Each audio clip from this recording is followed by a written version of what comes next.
There we go.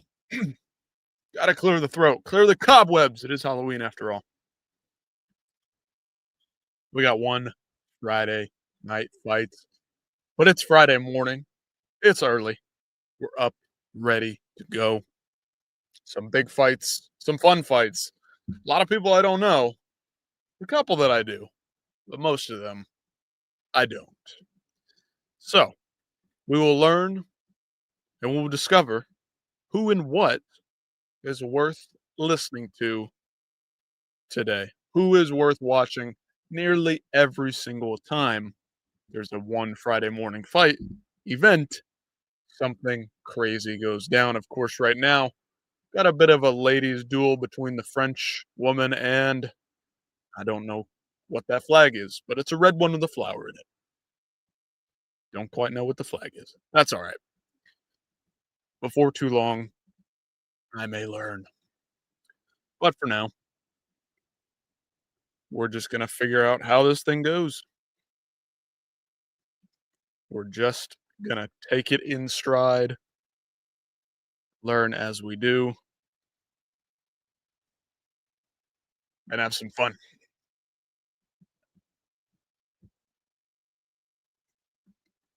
All right.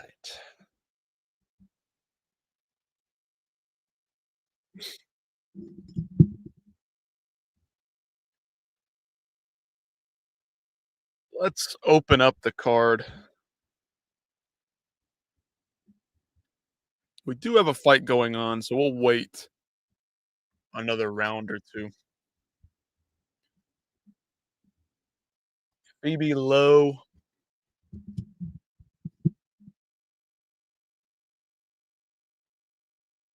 Phoebe Lowe versus Clatt. We can pull up the rest of the card if you want to look at it. But yep. Atom weight Muay Thai. We got one more round left. They're throwing spin and shit. It's getting exciting. It's getting fun. It's getting wild. 2 minutes 40. They exchange the catching of kicks.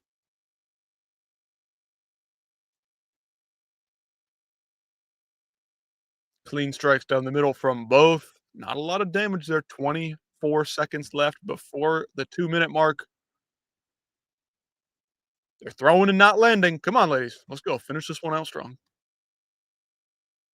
Couple of low chopping kicks.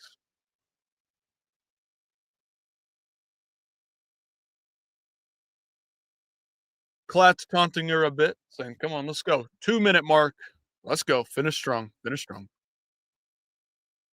Big left hook by Clatt. And Phoebe Lowe returns with a right hook herself. Hard to judge what's landing here. A lot being thrown, not a lot landed. Minute 44, minute 42.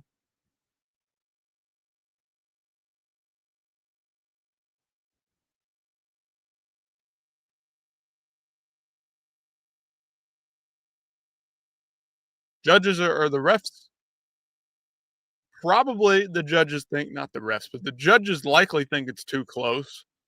And of course, I do think they scored this round by round, unlike their MMA, which they score as a whole, the whole fight in total. So somebody needs to win this round. Oh, big right cross down the middle from Phoebe Lowe. That might be the shot of the round. That might close the show. Clatt is playing into or defaulting to, I don't know. I don't know much about her. She is pretty talkative, pretty active in there with the taunts. But she may be losing this round. We got 30 seconds left.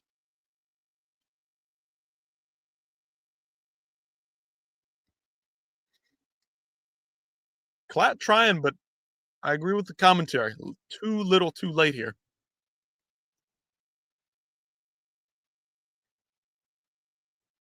Elbows thrown by Phoebe Lowe. I think one of those landed. And that'll pretty much do it for us. Where's the bell? There we go. All right. They hug and exchange pleasantries.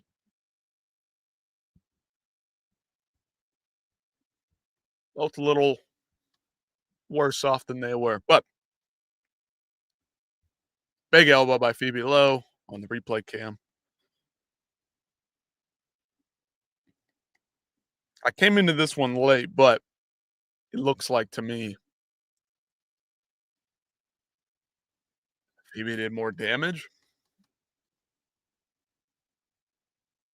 She just looked like she was trying to win the fight. You know what I'm saying? She looked like she was going for the finish. Clatt was kind of playing into some antics, messing around in there. I mean, she was fighting. Don't get me wrong. Don't get me wrong. Respect to those two ladies for getting in there, but one of them's doing damage. One of them's trying to finish the fight. The other one talking, chatting shit, probably because she's losing, trying to draw something out of Phoebe Lee. I don't know. Don't judge me too harshly. Phoebe Lowe. Phoebe Lowe, not Lee. My bad. It was either Phoebe Lee or Phoebe Lowe. Let's be honest. Super Bond in her corner. Super cool, super cool, Super Bond. There is Super Bond. Speak of the devil versus Noiti. Featherweight kickboxing world unification bout. Sunday, November 16th. Early in the AM for us in America. That'll be following up UFC 322. Pretty much in lockstep. So I'll be excited to see that one. Featherweight MMA coming up next. But let's take a watch. Not take a watch. Why don't you just listen up, read this along with me? Here's a synopsis for the event. I don't know who wrote this, but we'll get into the rest of the card as we go. But ONE Championship returns to Lumpinee Stadium in Bangkok, Thailand on October 31st with another explosive lineup as ONE Friday Fights 131 goes down live in Asia prime time. This event features international stars from across the globe competing under Muay Thai kickboxing and MMA rules, most of whom will be battling for life-changing US $100,000 contract with the world's largest martial arts organization. In the main event, Thailand's Suryanlek Por Yin Ying faces fellow Thai warrior Decho Por Boirak. I don't know how to pronounce it in English. In their highly anticipated flyweight Muay Thai rematch. I do believe, without actually knowing that I do believe I did watch the first fight between those two gentlemen. Suryanlek enters riding a two-fight winning streak that includes a spectacular knockout of Rambong Sor Therapat, while Decho is determined to avenge his first meeting with Suryanlek, which ended in unanimous decision loss. This battle between devastating power and relentless clinch work promises absolute fireworks. In the featured bout, teenage Russian phenom Rustam Tomahawk Yunusov looks to extend his perfect professional record when he faces Thailand's Petsukumvit Tom Thung Yai.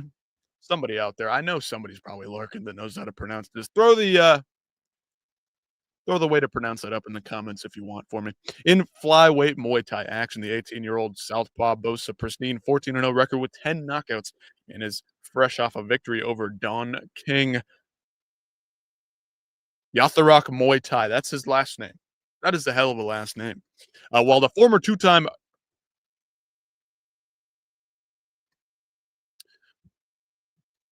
Stadium Muay Thai world champion brings a wealth of experience with his technical boxing and devastating clinch work to slow down the surging Russian.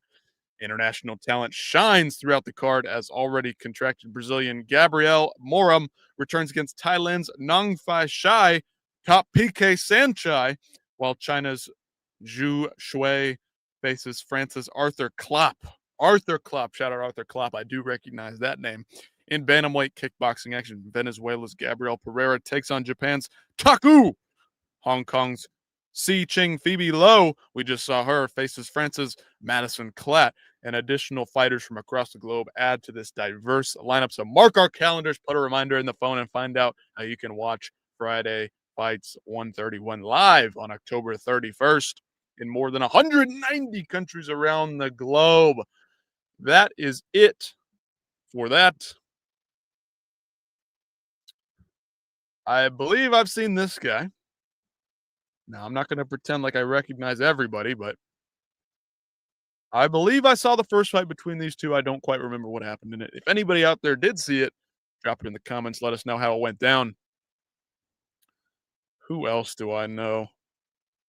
Petsukumvit, I recognize him. Arthur Klopp, I do know that guy. Taku, I've seen him before.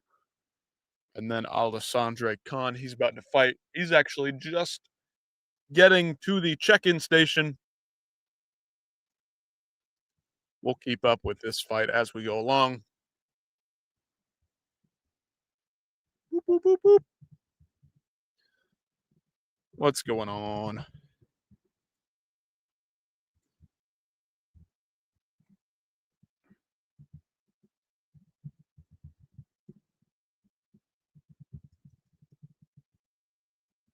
Let's see if we can drop some music in here so I don't have a dead voice hanging over this thing. What do we want to do? Rock. Drop it down there. Get a little bit of ambiance in there.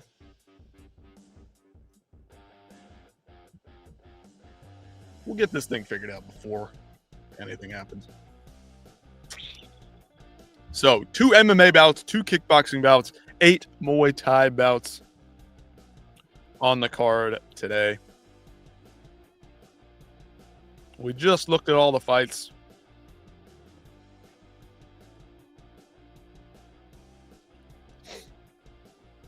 Alessandre Blin, he's 5-0 in MMA. Saya Matsuda, he's 5-1. These are 2 guys with good records, actually. Might be worth watching. Now, I will say, Khan does look like he is roided out of his mind, but you never know. You never know. Those genetics might just be too good to be seen, as anything else.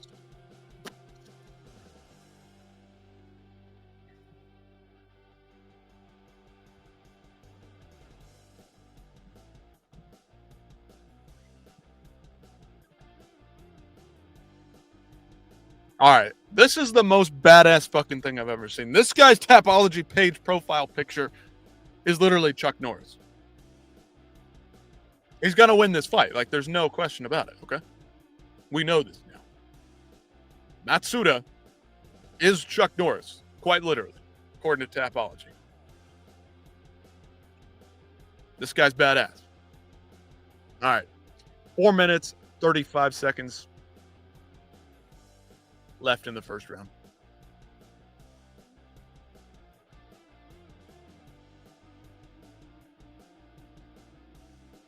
Khan has 6 fights, or 5 fights, all decision to start his MMA career. He's got a good look. What does his competition look like is my question.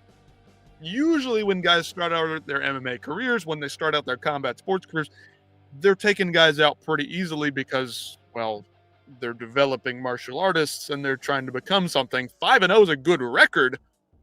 Who's he fighting, though? There's this question around Khabib Nurmagomedov as well.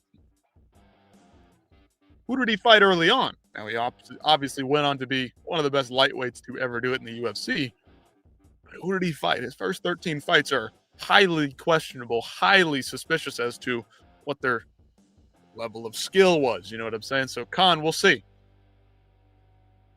He looks good. I like his movement. Matsuda does look a little better on the feet, but Khan doesn't look like me out there who's taken, I don't know, 3 beginners classes across a number of martial arts, flailing around. So better than myself, which is pretty damn good. I would hope that you're better than somebody who's only taken free classes and a little bit of Taekwondo when you're 5 years old.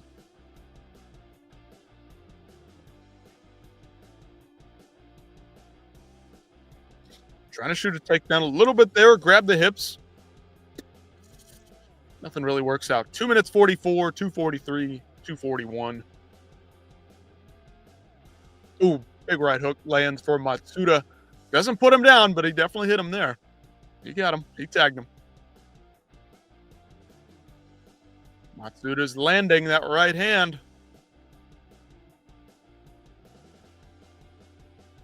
Couple of chopping low kicks from Khan here. Not a lot behind it.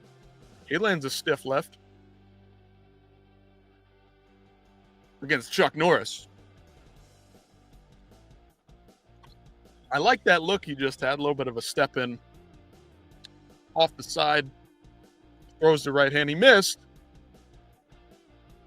Elbow lands for Matsuda there on the break. This is very high pace for these two. The back tat on Khan is ridiculous. Full back tattoo. Gotta hurt. Gotta hurt.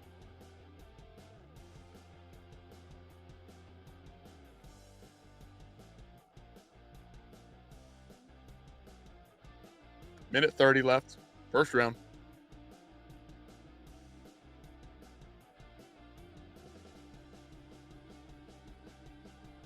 Matsuda just seems like the more competent, well-trained fighter. Despite the loss. Khan, maybe an athletic specimen. Just not quite technical enough to really walk him down, to pressure him in the right way, to crowd him, to corral him with the footwork.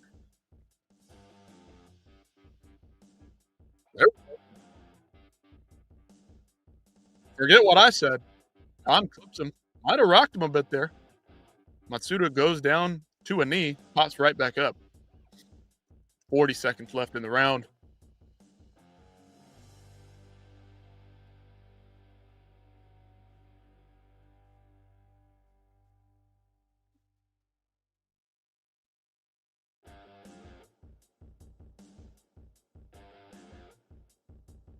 Khan's kind of looking for that one shot step through, bang, life-changing, fight-altering shot.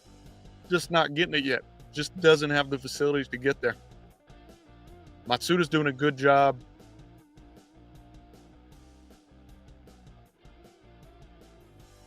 All right, that's it. Round one.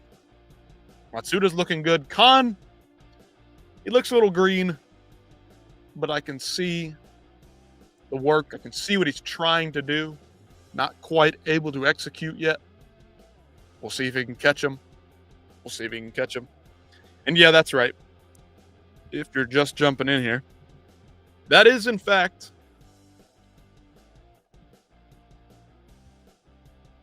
a picture of Chuck Norris or Saya Matsuda. That's maybe the funniest thing I've seen on Tapology. One of the funniest.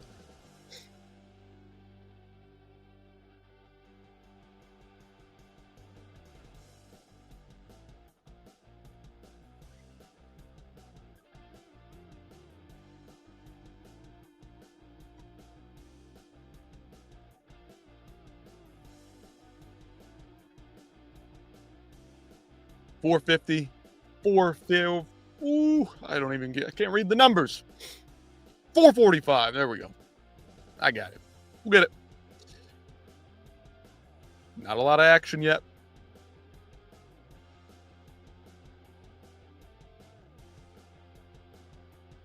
Yeah, there we go. Come on, Khan. Show us something. Just not enough volume from Khan here. Big knee up the middle, though, in the clinch. Not sure if that landed fully or not. Bad angle on the camera there, but that's all right. He's hanging tough.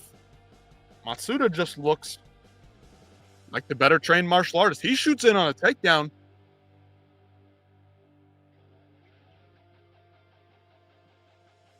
All right.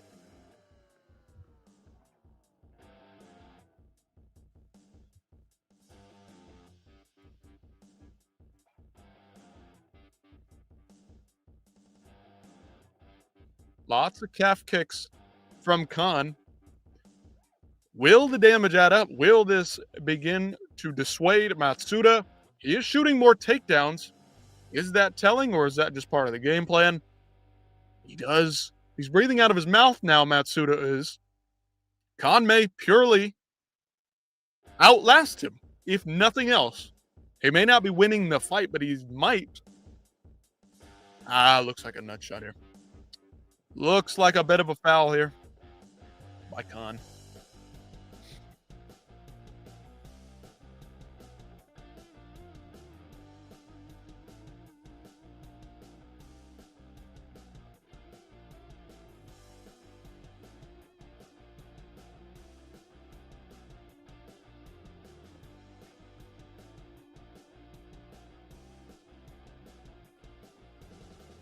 Going for kind of a stabbing body kick there. Partially lands on the cup with the heel. That does not feel good. That does not feel good. Hate to see those. Anybody else, whenever you see a nut shot, just makes your stomach clench? You know the feeling.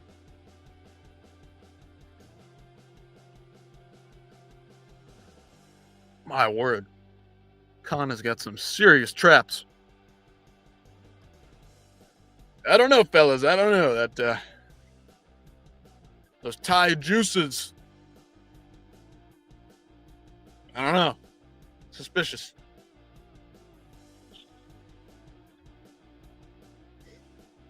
I don't know. If they're all going to do it, then I got no problem with it.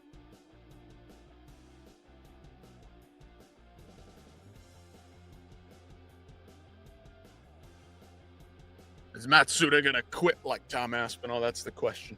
That's the question.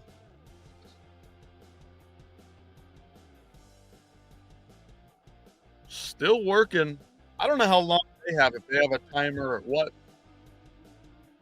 UFC gives their guys 5 minutes or so. 5 minutes.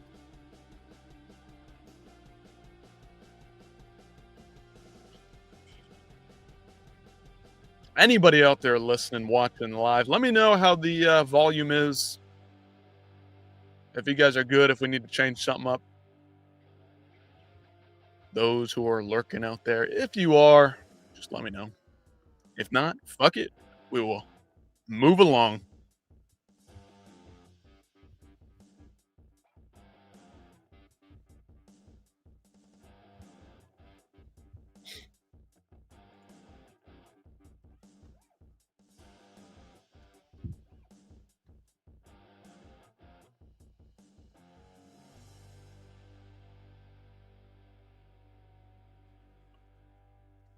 Still squatting, still waiting on Matsuda.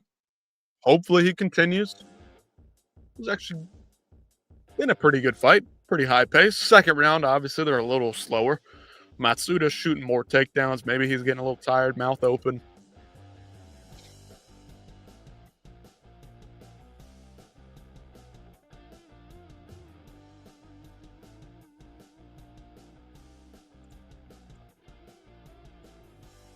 So we'll just keep working. We'll keep it going. Nothing crazy. There we go. Now we're peaking. We'll crank it down just a little bit.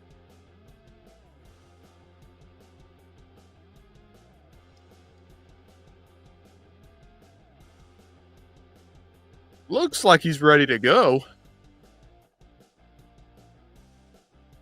Nope. Popping a squat again. Popping a squat again.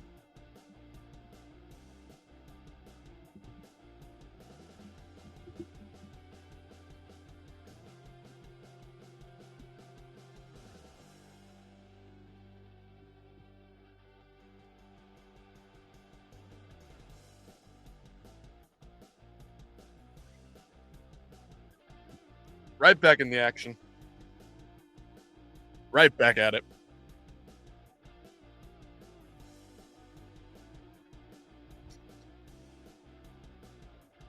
All right, Matsuda does finally get some sort of a takedown here. I missed it, but he's on top.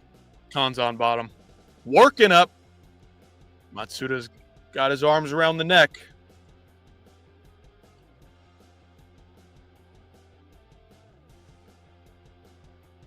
Matsuda is working for this takedown. Let's see if he can get it. Up, down, up, down. These guys are going after it. Working for a trip, doesn't get it. Good grief. Khan's got some fucking pythons on him.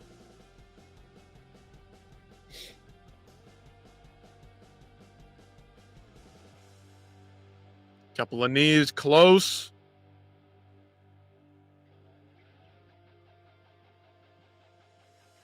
Working in the clinch here. Somebody's working for dominant position here. Matsuda tries another trip. Oh, big elbow by Khan on the... as Matsuda was shooting in. Very nice. Khan got hit with something. They're swinging back and forth in the clinch here. Elbows. Khan shooting a takedown now. Woo! Getting good. In the clinch, knees to the body exchanged here. Who's going to take over? Khan with a big elbow. Couple of shots to the body. Matsuda looks like he's wilting. That was a nut shot. That was another shot to the groin. Referee seems to have missed it. He believes Matsuda. I don't really like the referee here. Doesn't seem to be in very good control of this. He wants the replay. He did get hit right in the groin.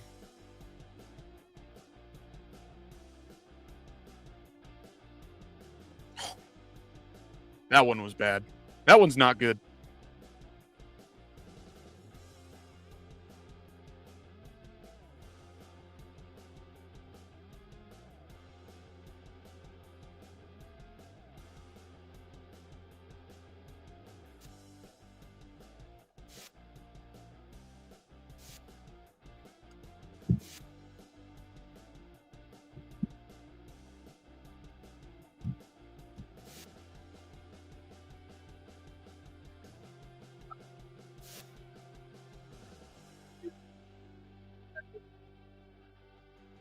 Audio source to see what's going on. Another nut shot. Little timeout.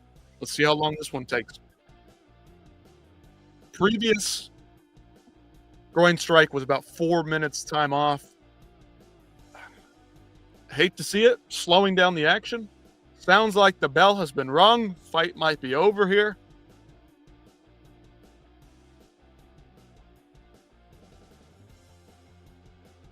We've hit the halfway point. Going to the scorecards, what it sounds like, or what I think will happen. I don't know. We got a static shot here of Khan. Let me see. Let me turn it up, see what they're saying.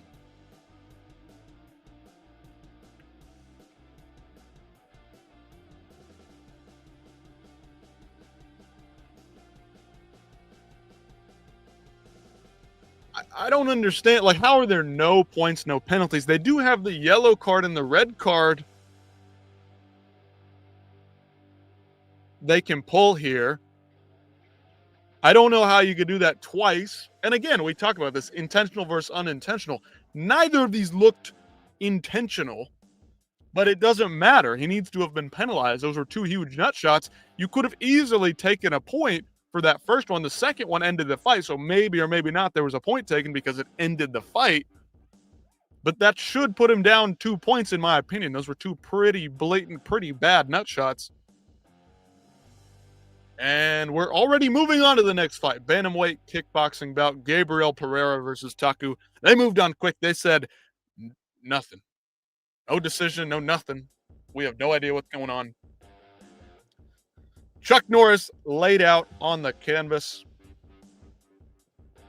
Let me know what you guys are looking forward to on this card. Which fight are you looking forward to most? I mean, I was excited to see Chuck Norris get in there, but we'll have to see what else we got. Oh, this is just the default photo for Tapology. I'm getting hoodwinked here. What a casual, what an idiot I am.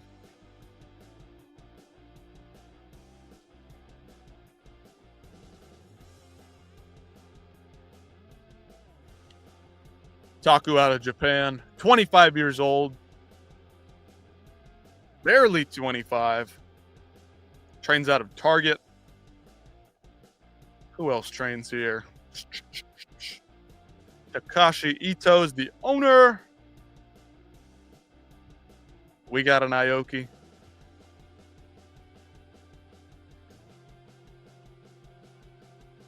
Kaito.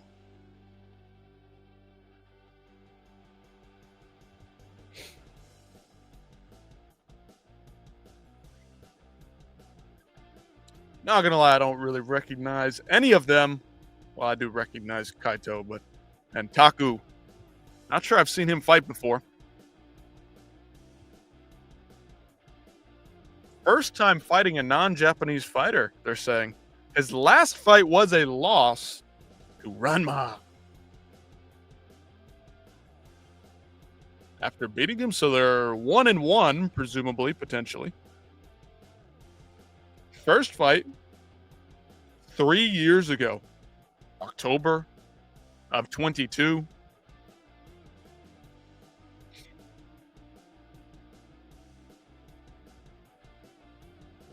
Is it just me, or do these Japanese guys have some badass fucking names? Yuta Take, Koya, Takahiro. I mean, come on. Americans are like Dan Smith, Rob Smith, Matt Smith. Gabriel Pereira, he might not have a picture. We'll see what else he's got to his name. Venezuelan. And he's got one fight on his record, at least according to Tapology. We can work with that. Okay.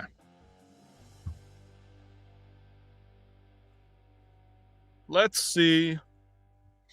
We'll back it up a little bit. See what's going on across the MMA Twitterverse. As this one getting ready to go. Of course, last night, Dirty Boxing 4 went down. And Gable Stevenson in the main event, taking on Billy Swanson, who was not much of an opponent. Didn't really amount to much. 4 straight losses for his opponent, now 5. But Gable dispatched of him just like he needed to. 15-second knockout.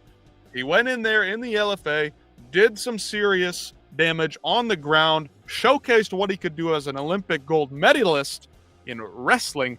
And this time out, he went in there and sparked the guy, put him out cold on the floor in 15 seconds. Looked pretty damn good. Not too bad. That's what he needed to do against an opponent of that caliber, in my opinion. So he did what he had to do, did what he needed to do. Otherwise, you would be questioning, what exactly has this guy been doing for the last 2-3 years training with John Jones, John Wood? Here's the fight in its entirety. Gable Stevenson, Billy Swan. Gable over here on the left, Tan Dan. I mean, it barely got going. Now, he's leaving his right side fairly exposed.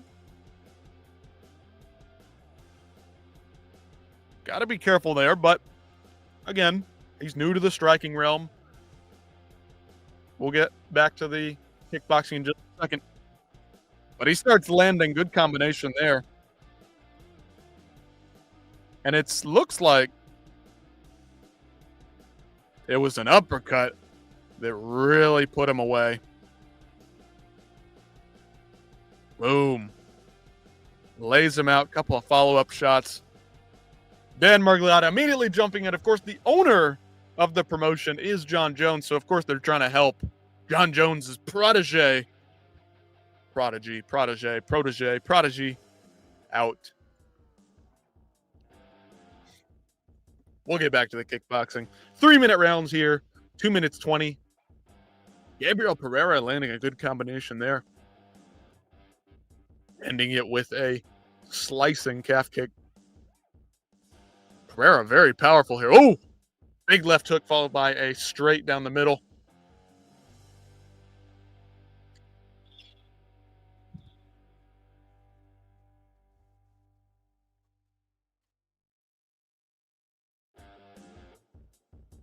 Minute 50.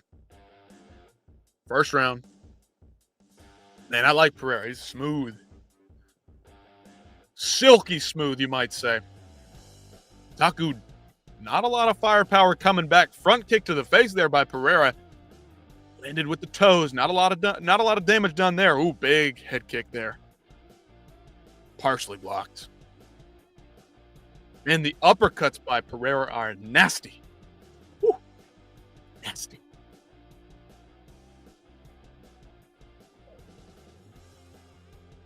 Chuck Norris himself.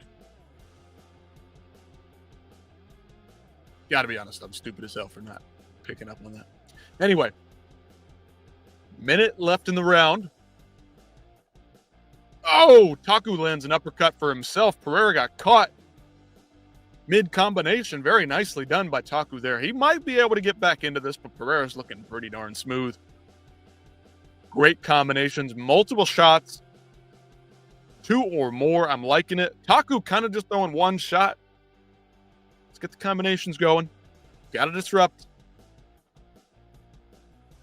Oh, big right hand by Taku. Come on now. Let's make it a fight. 30 seconds. All right, Taku's landing back now a little bit. He's getting back into it. Oh, big shot there by Pereira. Oh, combination again by Pereira.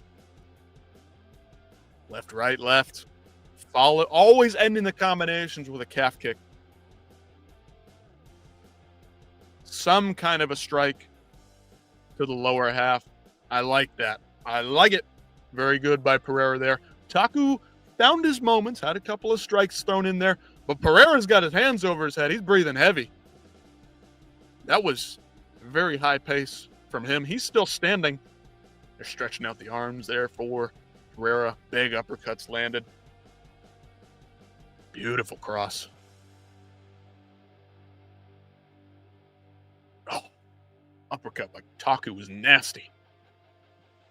Body shots by Pereira. The Pereira combinations, very beautiful, very good looking. Lots of shots landed. How much steam was he putting behind him? That's your question. That is the question.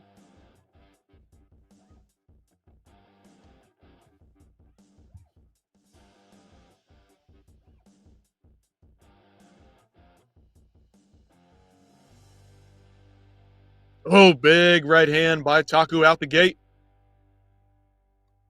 Pereira was looking pretty winded, but he was standing up, so maybe it's not as bad as it looks. He's just putting his hands over the head. Maybe it's a technique. Stretch it out. Let the lungs breathe. Don't collapse in on yourself. Keep the chest high. I don't know what's going on. All right, 2 minutes 30. 2 minutes 30 left in the round. Now, I've got the hunch look going myself. Chair is too tall for this setup.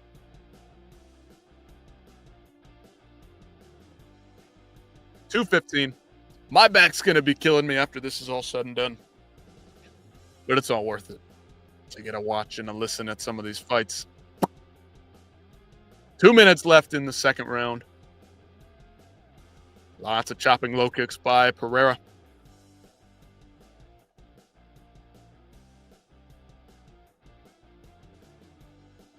Taku's staying vigilant, kind of headhunting here. We'll see if he can capitalize. Pereira's combinations, he is definitely slowed down. He came shot out of a cannon in the first round.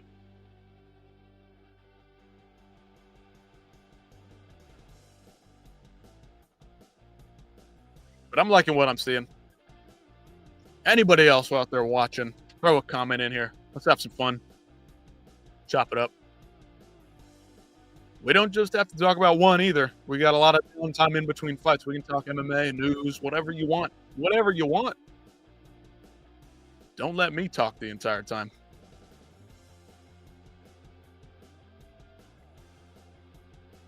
push back. But 1 minute left in the round. Taku looking better this round, but only because Pereira's slowing down. Meanwhile, he comes out with a pretty big combination. 6 strikes about there. 50, 49. I mean, he's got his hands out like he's winning, but we still got another round, buddy.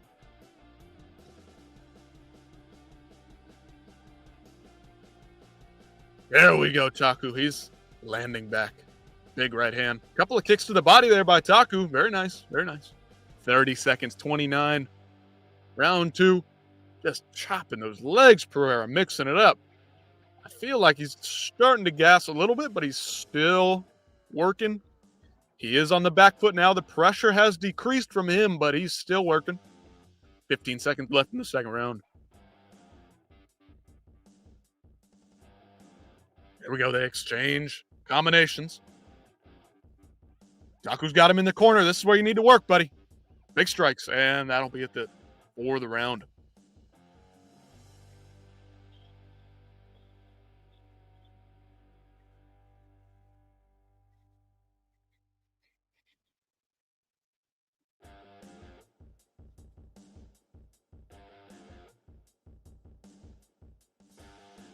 There we go. Very nice straight down the pipe from Taku.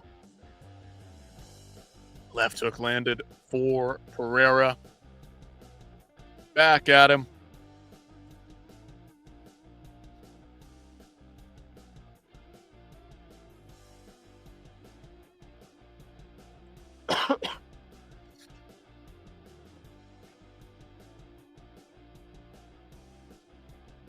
Third and final round. And here we go. Woo, camera getting wild. 3 minutes for the whole thing.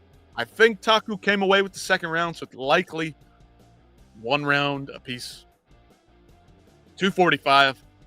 These short rounds, all action. Oh, they are just throwing down now. There we go. Now Taku's going to the body a bit. Oh, left hook on the break there. 2 minutes 30 left. Big spinning back fist there by Taku attempted.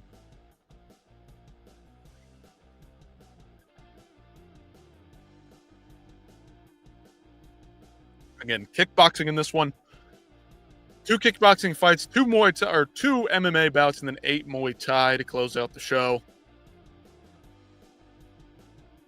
Oh, head kick just barely blocked by Pereira there.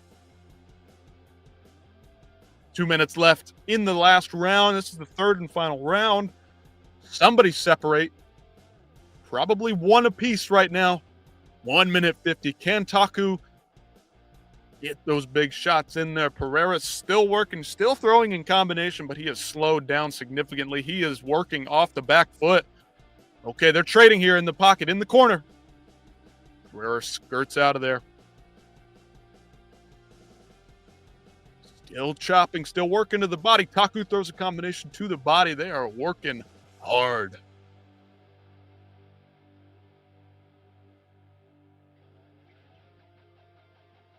Somebody's got to make a statement here. Still pretty even in this round, if you were asking me. Okay, Taku. Okay. Has he saved the energy? Does Pereira have it in him? Can Pereira capitalize? Oh, big shots by Taku here with just a minute left in the round. Oh, Pereira's missing a lot of shots here.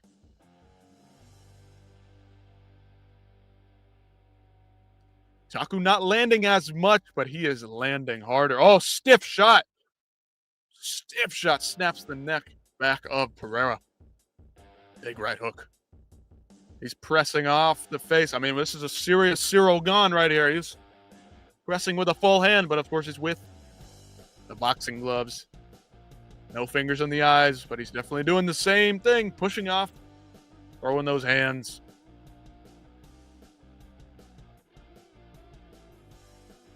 Pereira working off the back foot. Still. Taku's walking him down here.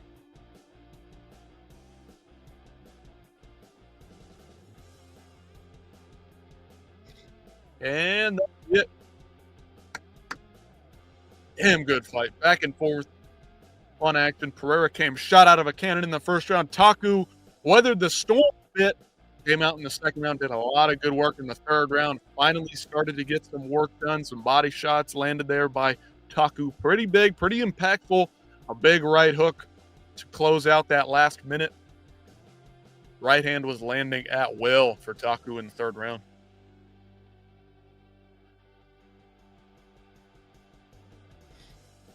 Taku likely wins it 2-1.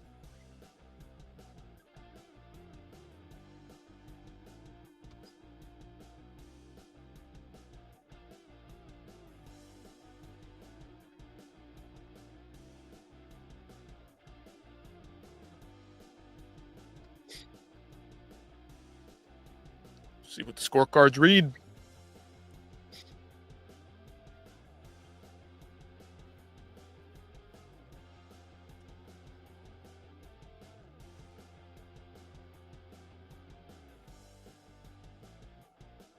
Pereira wins it by decision unanimously.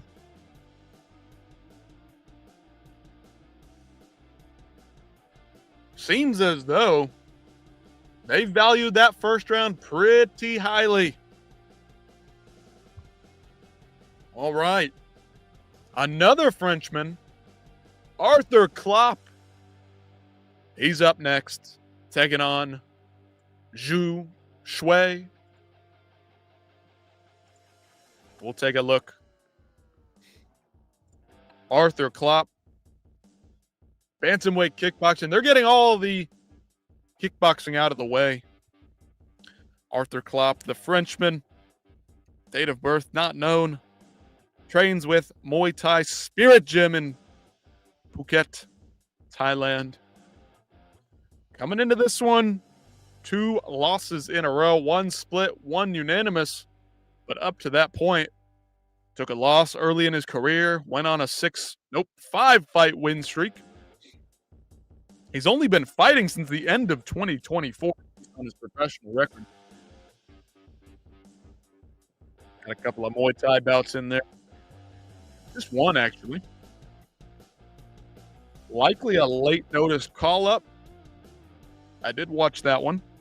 Shui Zhu, or Zhu Shui, 30 years old, 5'7". He's also got a loss recently. It's been almost a year since he's been out in the cage, in the ring. Up to that point, he's got 2 losses, of course, now on the record. Should be a good fight.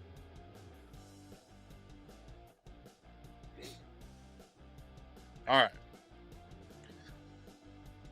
Shout out to everybody who's here. Anybody watching live. Anybody watching after the fact. What else do we have? Across the world of MMA, of course, Dirty Boxing went down last night. Bryan Battle delivered one of the promos of the year. Great stuff from Bryan Battle. He was energized. He took a lot of shots in his fight with I don't know who. I mean, it was a guy in Dirty Boxing I've seen before, but not much to his name. Bryan Battle had a lot to say after the fight. Here's what Bryan had to say. This will get your blood bumping. If you're a fan of WWE, you know where a lot of this is coming from now. Does it really matter? At the end of the day, will he be back in the UFC? Of course, Mick Maynard was there in attendance checking out Gable Steveson in the main event, Bryan Battle. And one of the things I've learned growing up in church is God will never give you more than you can bear, all right? Now, that don't mean you're not going to fail. That doesn't mean you're not going to fall flat on your face in front of the entire planet, all right? But if you have the strength to get back up, if you have the courage to keep on moving, that burden doesn't get lighter. Your legs get stronger, all right? Your back gets bigger. Your shoulders get more broad. Your resolve gets more grounded. The burden doesn't get lighter. You get better. And I stand before you today, a better man, the best man, baby. This is the Butcher Show, baby. And one of the things This dude is fantastic on the mic. Now, if he would just make weight and commit himself for real to the fight game, that would be ideal. That would be ideal for Bryan Battle. But he got a big win last night. John Jones had some stuff to say as well. We can get to that in a second, but my goodness, Bryan Battle, he took some serious heat. His opponent came out there like a madman possessed and put some fucking heat on Bryan Battle. He had him stunned, rocked, hurt badly. Check it out. Shots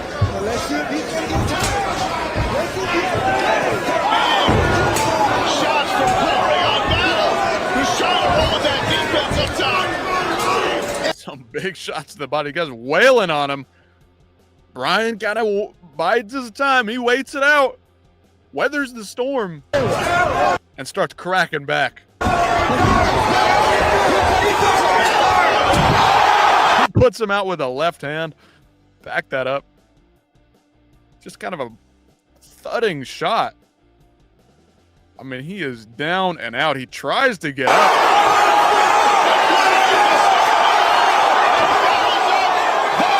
Just doesn't have it in him.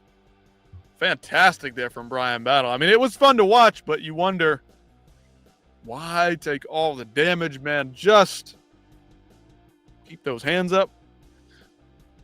He said, no defense tonight. We're going to put on a show for the fans. He did. He absolutely did.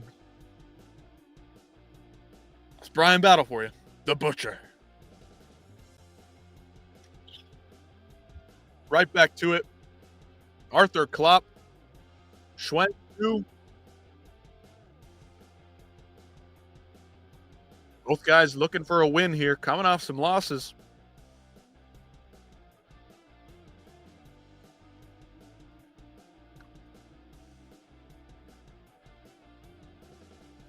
Two minutes 20 left in the first round here. I love the pace of this. Love the pace. Fantastic pace for these fights. I mean, they are just one after another. If somebody gets knocked out, I mean, they're still scraping them up off the canvas by the time the next fight rolls out. I barely got enough time to get a word in between these fights.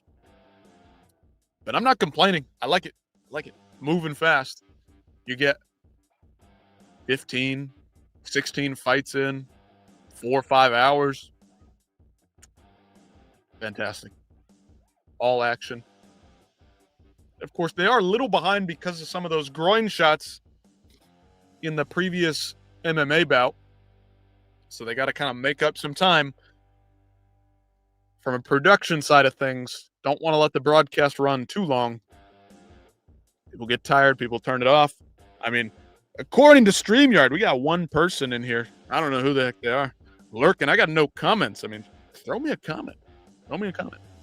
Anyway, probably because there's downtime, not as exciting, whatever it is. Oh, Zhu, a bit of a knockdown there. Clips Klopp on when he's pulling out of a combination. Caught him perfectly.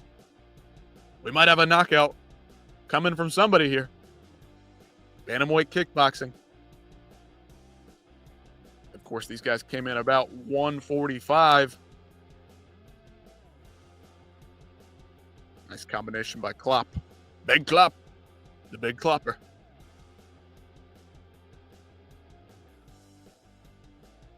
They're landing. They are landing. Nice stabbing kick by Zhu there. Klopp's missing a lot of shots. Zhu is picking and prodding. He is surgical in there.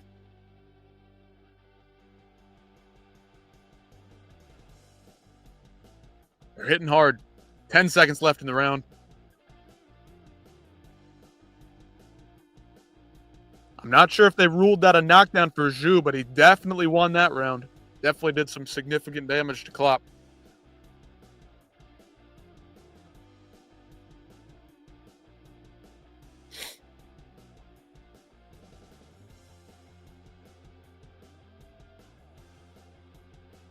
In between rounds here, let's look at the replays. Couple of chopping kicks to the legs from Klopp. He gets buzzed by a left hook. Kind of a flash knockdown, caught him off balance. Not really badly hurt, but it definitely landed. Definitely landed.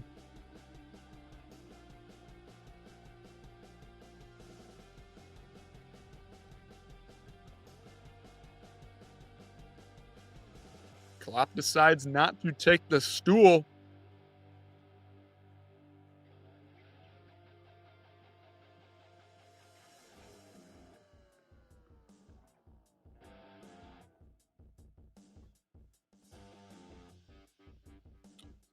$100,000 contract on the line. Nothing handed out as of yet, but maybe this one. We'll see. Still got 240 left to work in the second round. Frenchman versus the Chinaman. 232, 231, 230 left in the second round. Some back and forth here to start the round. Zhu's still landing the better shots there. Klopp with a bit of a low blow there, right on the hip. Maybe close. Zhu is all right. He's prodding and plodding forward. Left hook landed there to finish the combination for Zhu.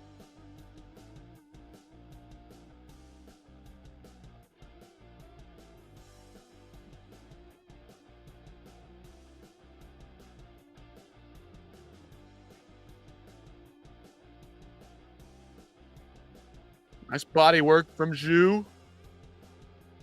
Klopp's getting these combinations going, but not a lot of it landing.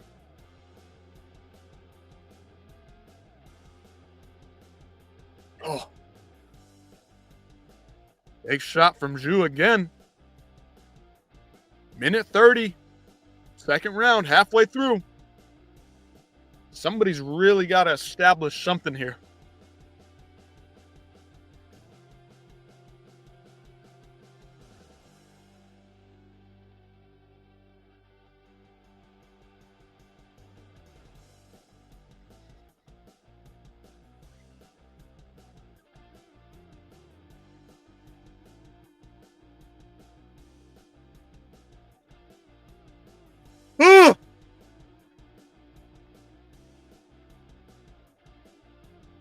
Early morning fights. What can you do?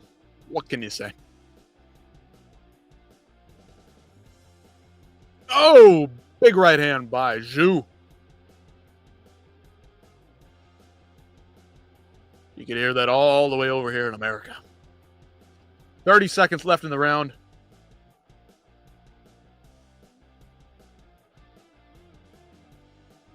Oh, Klopp lands a big left hook there.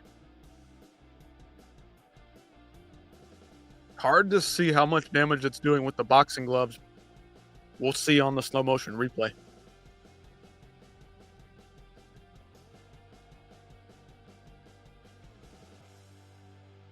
Oh, big body shot there by Klopp. Right hand lands straight to the solar plexus. Klopp's breathing heavy, as he should. They're working high pace in the second round. We got 3 more minutes left. Woo!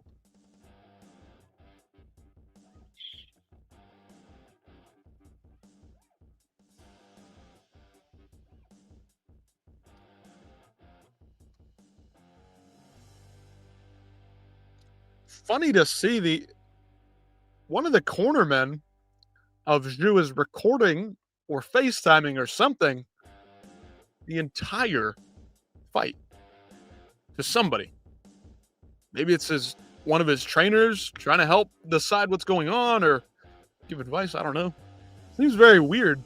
Almost like you wonder, is he watching the broadcast, trying to listen to the other corner?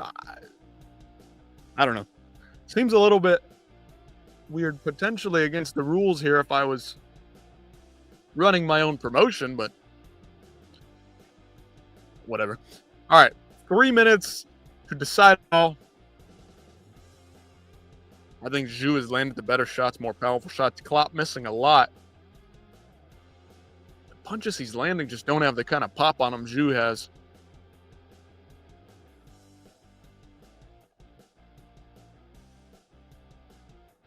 .230, 229, 228. Oh, big shot. Just barely misses by Zhu. Left hook almost landed. All right, there we go, Klopp. Throwing a knee in there. Mix it up.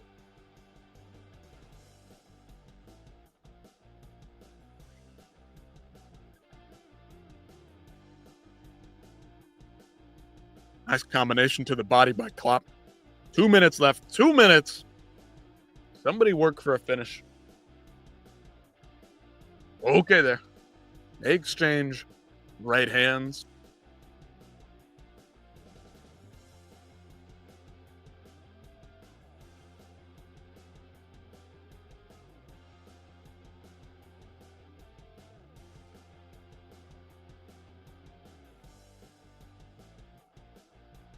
Bit of an elbow landed there as he missed the jab. Zhu Shua. That might be how you pronounce it. Zhu Shui, Zhu Shua. Come on, fellas. Finish strong. Minute left.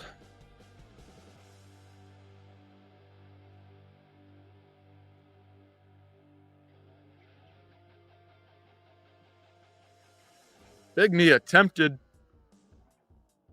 Glances off the side of the head of Klopp. Not sure it landed flush or clean. 51, 50, 49 seconds left to go. Somebody needs to pull away here. Make a statement. That might be Zhu Shui. Oh, good left-right hand exchange there.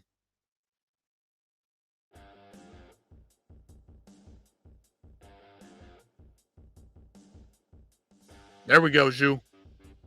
Come on. He's just putting the pace on him. Trying to break him. Oh, yeah, Zhu is putting it on him last minute here. That's it. That was a good one.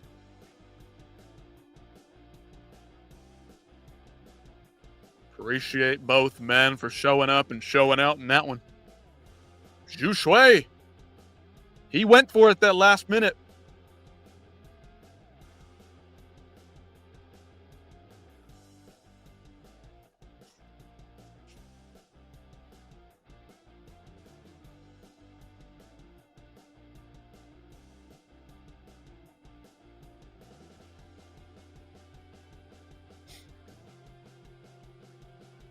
Who's going to get the decision?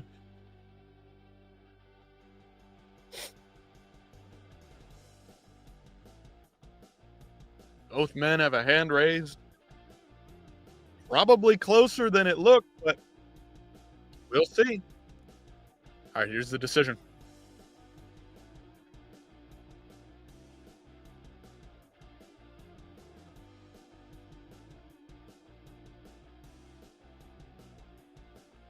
One for Klopp, one for Zhu.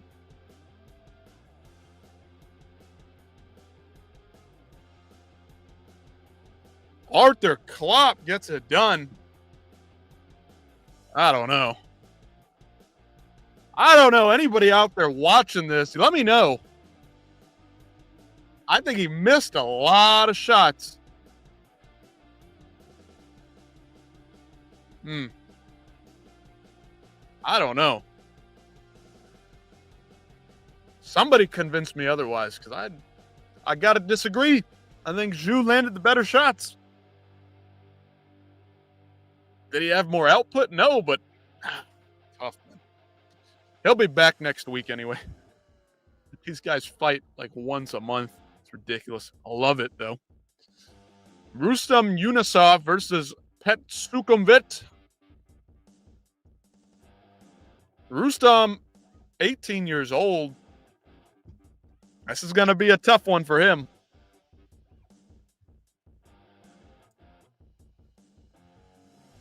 against the veteran.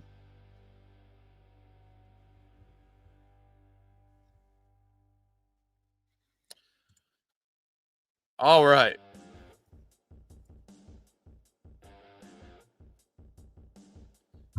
Back to it. In between fights here, ONE Friday fights. We've got a young guy on the come up against the veteran next.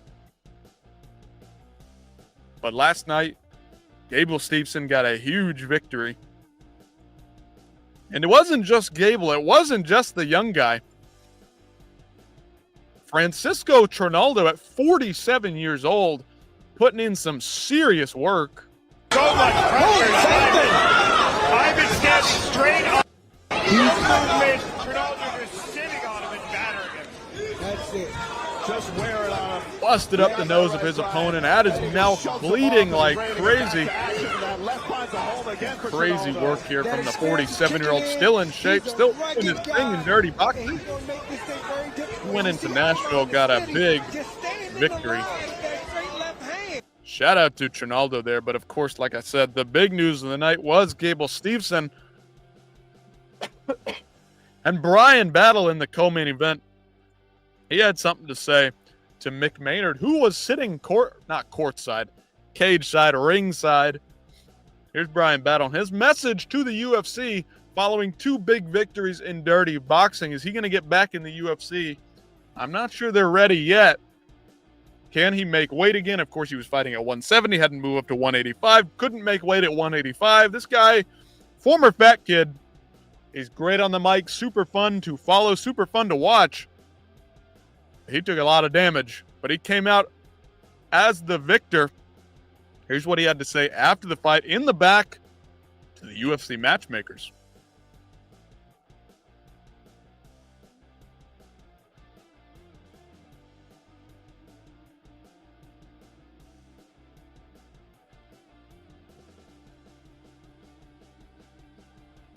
I don't even have my screen shared. Pardon me.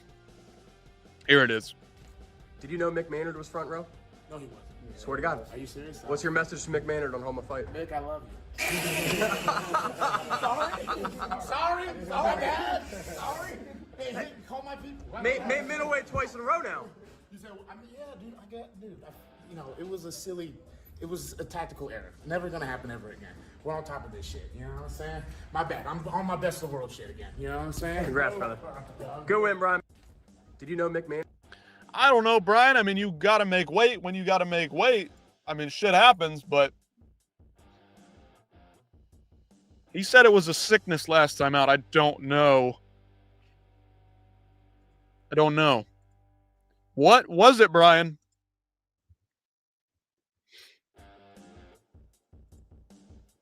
Gable Stevenson, of course, big win. You see it right there. Here's what he had to say after the fight. Of course, the John Jones prodigy, training with John Jones, working with John Jones, getting better every day. Showed off the striking this time out. The Olympic gold medalist had something to say. I think a special guest was here to come watch me, but I'm just not sure where he is. His name is Mick Maynard with UFC. And he's right there. So, Mick, I mean, you've seen a little bit. I would love to show a lot more. And, man, hopefully you believe in me, and I appreciate you. You are a world-class athlete. I believe you have championships in your future. Ladies and gentlemen, one more time for the man, Gable Stevenson! I think a special... Gable is an absolute stud. Now, on the mic, this guy's a little bit awkward, a little bit cringy, a little bit disingenuous, maybe. I mean, he knocked the guy out and then proceeded to not shake his hand when his opponent was trying to shake his hand, talk to his coaches. The coaches were all very amenable. But Gable seems to have some serious beef with the guy who has 4 losses in a row and 5 now. I don't know what to think about. Like, he plays the nice guy, but then he also tries to play heel, and it just comes across very odd. Great athlete, great fighter, but, you know, I got to be critical, got to nitpick because nobody else is going to do it. But in my opinion, the biggest news to come out of the night had to be Trevor Peek, the madman himself, in attendance. Legs all healed up. Looking for a springtime return in the UFC. Dude is looking like a mountain man with the whole beard look going on. Trevor fucking Peak. He's alive, he's well, and ready to get back in there as soon as possible. This guy's an all-action fighter. Got a couple losses in the row in the UFC, but they said, you know what? He's so fun to watch, we'll re-sign him. He was at Dirty Boxing. Even if the UFC doesn't work out, I would say, jump right into Dirty Boxing. I mean, he was there in person at the show. They could easily just sign him. Why the heck not? I say, why not? But what are you guys thinking out there? Let me know. Let me know what we're thinking. What else happened last night? Oh, we can't go without looking at this. Alex Poetan Pereira and Mark Zuckerberg. Now, Mark Zuckerberg has a lot of money, trains with some of the best fighters in the world, pays them to come train with him. He looks maybe a little bit ahead of me, and I've only ever tried the free week pass at the kickboxing class. But I won't pick him apart. He's got bigger and better things to do, I'm sure.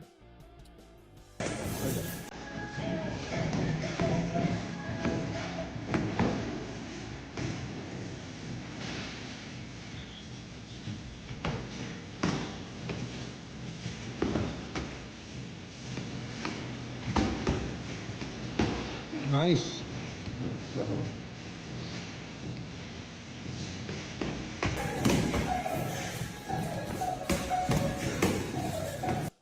Very stiff, very slow. Has he ever sparred ever? I mean, he does fly out a lot of these fighters to train with him. Maybe it's just jiu-jitsu. I don't know if he's ever stepped into the striking realm, but he looks like me out there. And I've taken a couple of free trial classes. I mean, my word.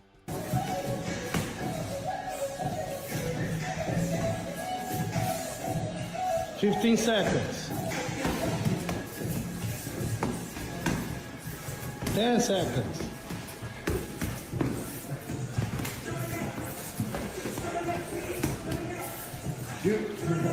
Stop. Maybe it's his first time striking. I don't know. Whatever. Good stuff. Good stuff.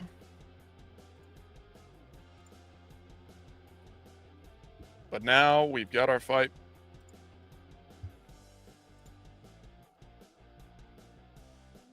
Rustam Yunusov versus Petsukumvit. 27 versus the young guy, 18 years old. 2 minutes, 53 seconds in the first round. 250, 249, 248. Nothing of significance landed. Couple strikes thrown. Couple feints worked in there, back and forth.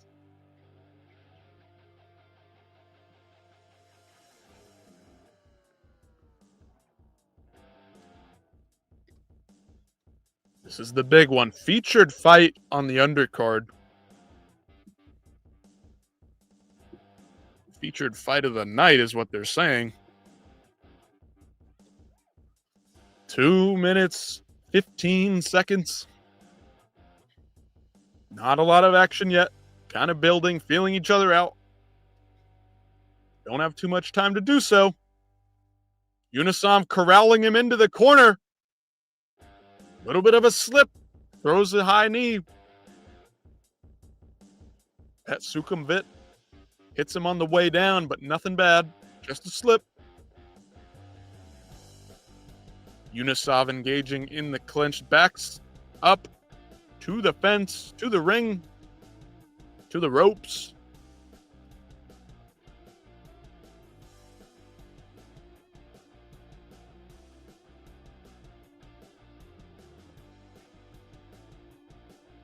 Petsukumvit. Oh, he's knocked down. Rustam with a great combination. Petsukumvit. Oh, he's not going to answer the bell. He's not getting up. And that's it. Oh, my goodness. Woo. so fast you couldn't even see it. Very slow and steady on the combination, but he gets it done. Rustam Yunusov, 18 years old. My gosh. He's gotten a lot of work in here. Took out Don King last time out. Petsukumvit, first round knockout. Big head kick followed by a left hook. Puts him away. He was already rocked before the kick and the left hand, and it just puts him down. Petsukumvit, he's had a rough go of it. Bunch of losses in a row. Got a win in the middle there. And now that's 2 more losses in a row. Been fighting some killers, but Rustam Yunusov, this guy looks like a problem.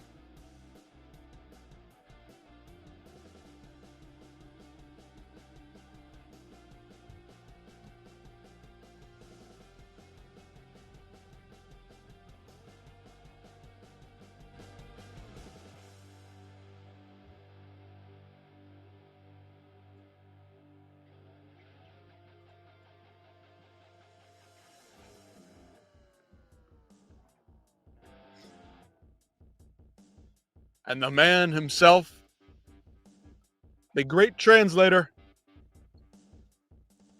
rocking the white sneakers and the cool glasses. Maybe the best translator in the game.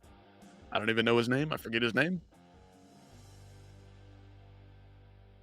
Him and Fabiano from the UFC. Very good job.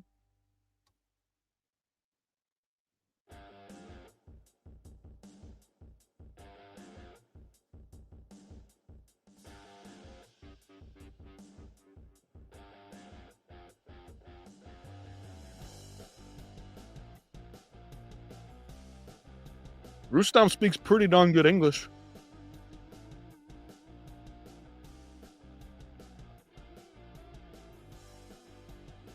Shouts out the crowd. Shouts out his opponent.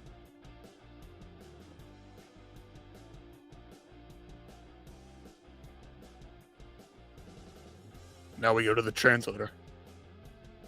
This guy's a legend. Does the best job in the game. Very emotive. Does a good job actually saying what was said. Remembers. Gotta have a good memory. Does a great job with it.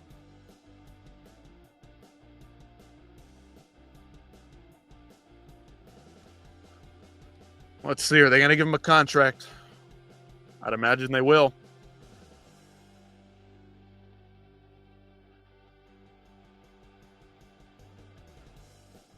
Chantry Sidyatong, chairman, founder, CEO, and boss man. Given the contract, or not, maybe not the contract, but definitely the bonus. Will he get the contract? That's the question. I don't know. Probably sooner rather than later.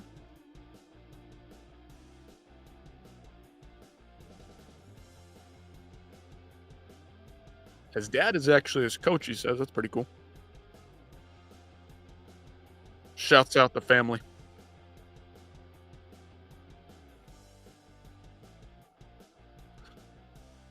Speaks a little bit of Thai. He's got good English. Speaks some Russian. He's a good, well-spoken kid.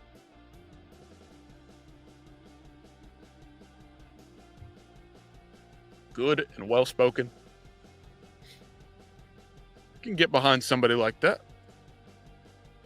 Young guy.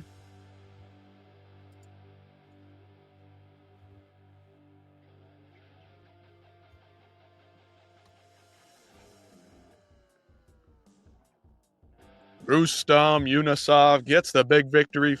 First round knockout. Very impressive.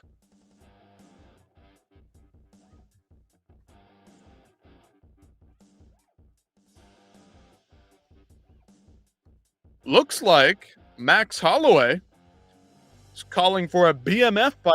Charles Oliveira early 2026. Let's see what he had to say.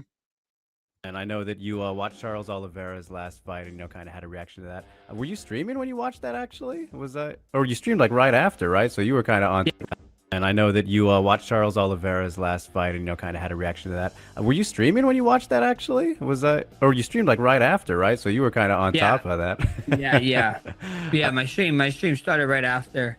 I mean, that's the fight I want, That's the fight I want. That's a fight a lot of people want to see. We have history.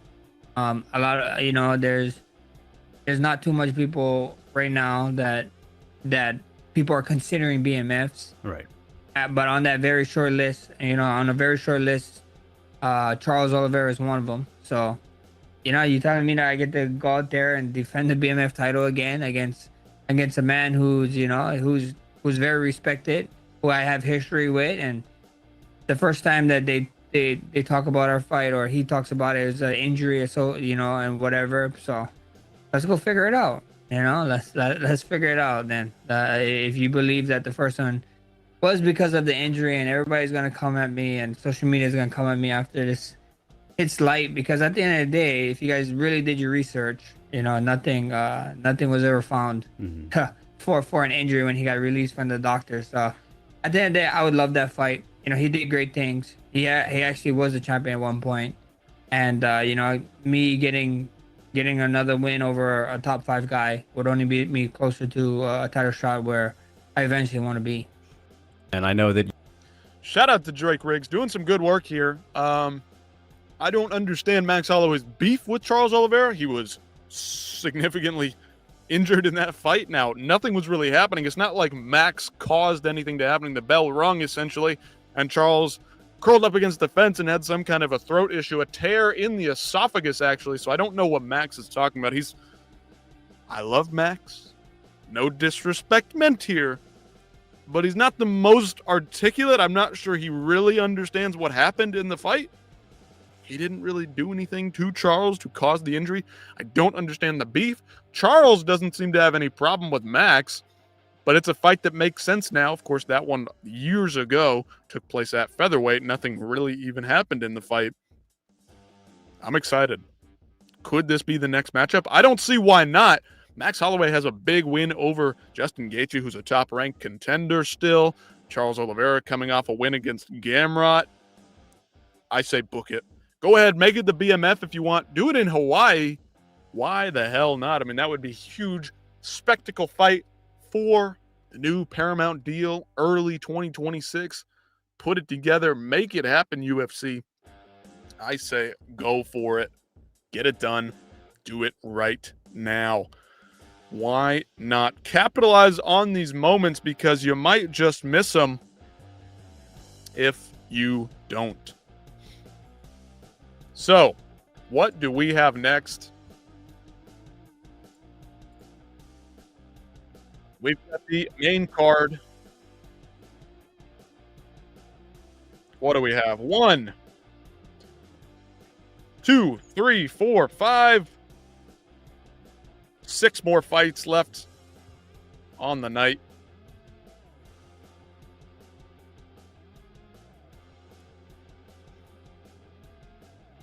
And next up, we've got Ikusan Sor Salachip versus Daodaeng. Any Muay Thai? I don't know how to say that one. That's a tough one. You guys let me know what we got coming down the pipe here.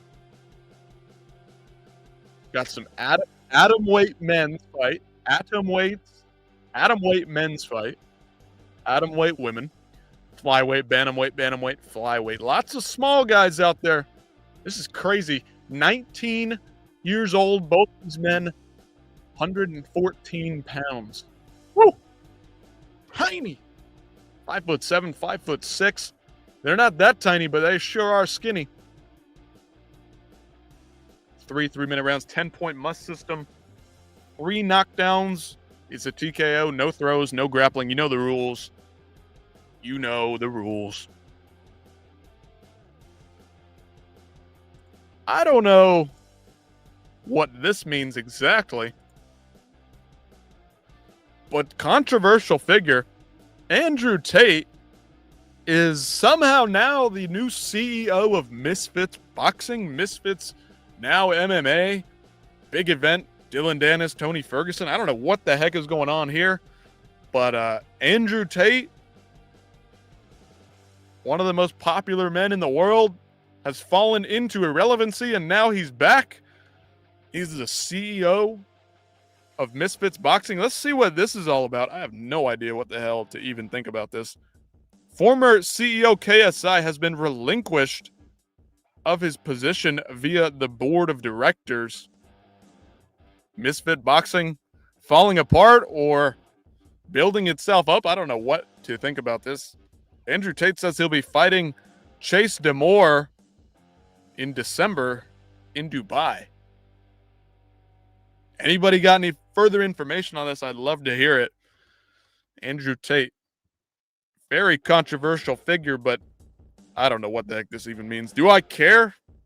Not really. He does his thing, I guess. He's got his part to play in the world of whatever. I don't really care much for him. Don't really know too much about him either. Back a couple of years ago, videos. Anytime you turn on the internet, Andrew Tate's face was there. Quite the fall from grace, if I had to say so myself, but I don't know enough. But I guess he's back in a big way. Let's see what he's got to say. EO.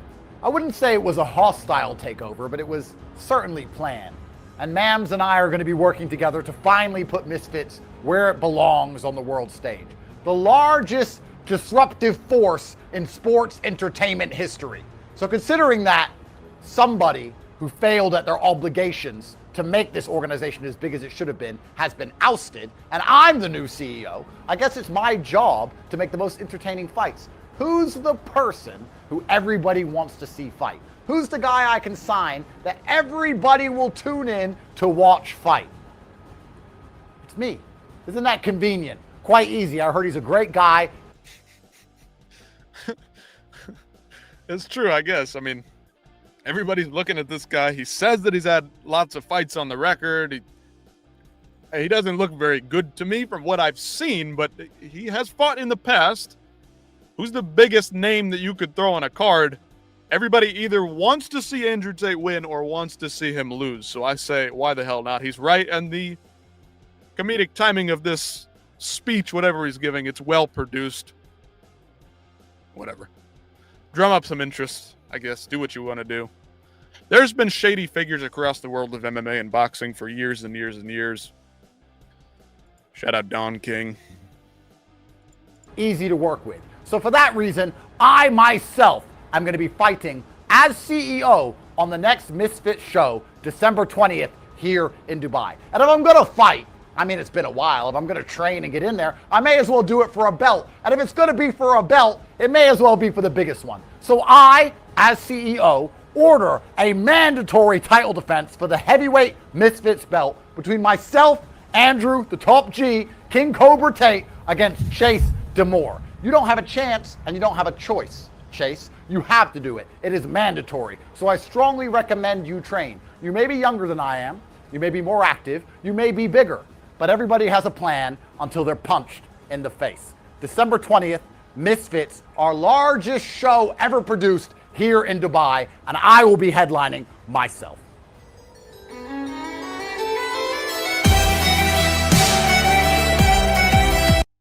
All right. Andrew Tate, Chase Demore, the fight before Christmas. Big event. Hopefully they stack the undercard because I personally don't really care too much about the main event. I guess it'll probably be funny to see Andrew Tate get in there and walk his opponent down. Chase Demore doesn't look very good, but of course he's some kind of a streamer or social media presence person that has enough money to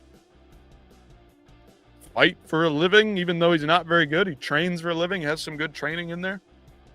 I mean, if I had that much money and that much time to just train and do whatever I wanted to do, everything else in my life aside, I guess I would try to be a professional social media boxer, maybe. Whatever. I mean, what do you guys think about that? Let me know in the comments. Let me know. Are we fans of Andrew Tate here? Or are we detractors of his? I don't know what to think. I don't really care. But in all fairness, I don't spend very much time on social media other than this page that I've got running here now. I throw some jabs here and there at everybody. Of course, we like to hate. We like to be critical. Constructively critical, of course.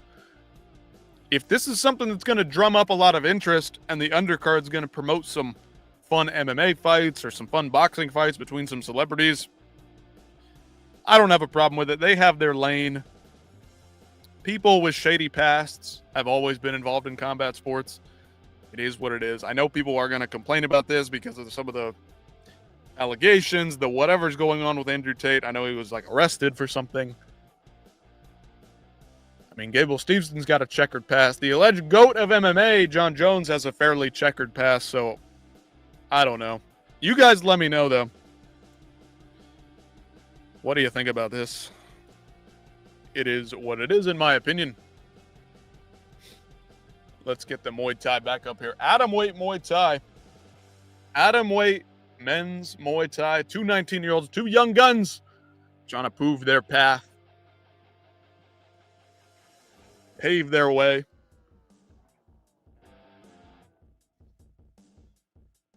Green versus the black and white shorts. Both Thai fighters. Daodaeng versus Ikusan. 2 minutes 30. Pop, pop, pop. Let's see. Can one of these guys get a finish? I mean, they're small, but they probably pack a punch.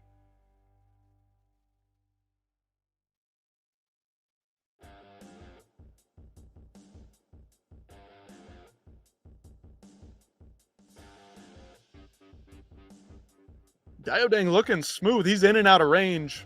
Very well timed. Ooh, big front kick by Ikusan. Or Daodaeng. I don't know who's who. Daodaeng blue. Ikusan looks like he's in the red. Ooh, big shot. Big left hand by Ikusan.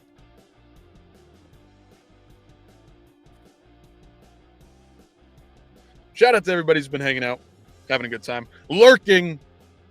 Maybe it's bots. Maybe it's real people. Let me know what's going on out there. Would love to chat it up, have some fun. Let me know what you think about this card as a whole, this fight. What else are we looking forward to? We get Karate Combat tonight. We can talk about that as well. Some UFC tomorrow. Maybe LFA. I don't know if LFA is tomorrow. I think we've got Anthony Pettis on Sunday.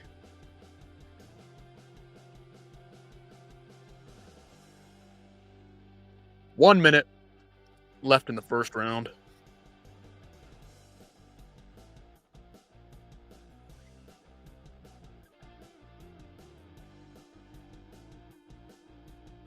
$52, $51, 50 seconds left in the first round. Guys are still looking to establish their ground. Daodaeng trying to get in there, trying to find the range.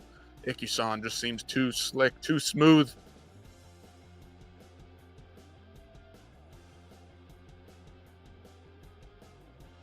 Ooh, two big right hands. And Ikusan checks the chin. He pulls the rod tank, says, hit me harder. You got nothing for me. There we go. Oh, they're throwing now. They're back and forth. Woo! Oh, yes, sir. These are two young warriors. Knees to the body in the clinch here for both guys. Fantastic first round. Ikusan getting hyped. Daodaeng a little bit calmer, a little bit fresher maybe. We're just getting into this one.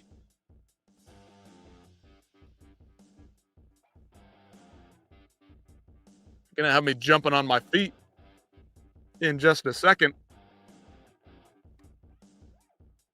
Beautiful work here by both guys. Love to see it. Huge uppercut by Daodaeng on the counter.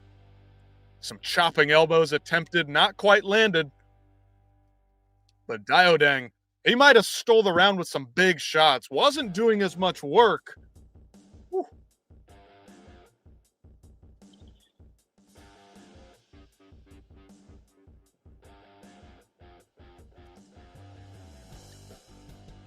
Six more minutes left in this one. Second round coming up now. $100,000 contract on the line potentially here. 252, 251, chopping elbows attempted by Daodaeng. He's trying to counter more so than be the aggressor, and I think it's playing or going pretty well for him. Ikusan trips a little bit there. No official knockdown called. High kick nearly lands for Daodaeng. Ikusan kind of rolls with it. They're throwing back and forth here. Daodaeng definitely waiting, picking his shots, being selective while Ikusan is throwing everything but the kitchen sink.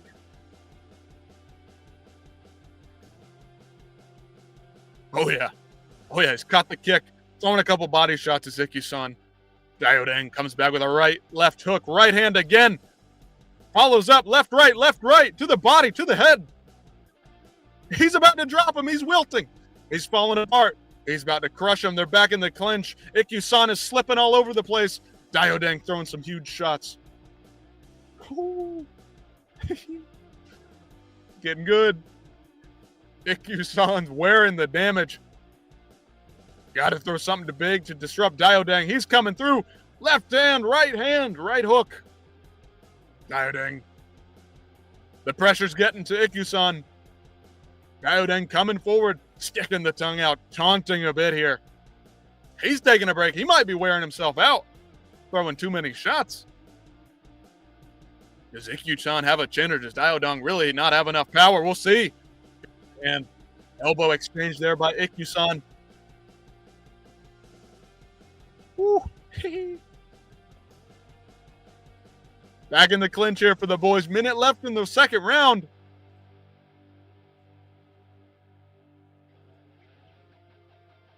Crowd's going wild. Fight of the night so far. Oh, big elbow over the top. Spinning elbow attempted by Daodaeng. Couple of big right hooks by Ikusan attempted there. Oh, big right hand lands from Daodaeng. Excuse me. Ikusan trying to stay away, stay at range. Doing a good job avoiding the big shots, but Daodaeng throwing back. Big uppercut, big right hand. Oh my goodness. Back in the clinch. 20 seconds left. They go on the break. Left. Big right kick landed by Ikusan. Nothing worn on the side of Daodaeng. Daodaeng catches the kick, and that's the end of the second. Oh, nope, they're still going.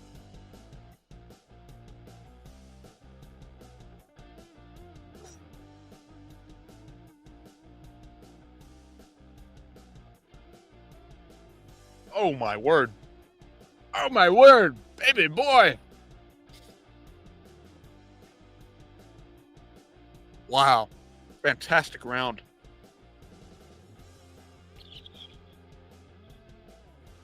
Oh, my goodness.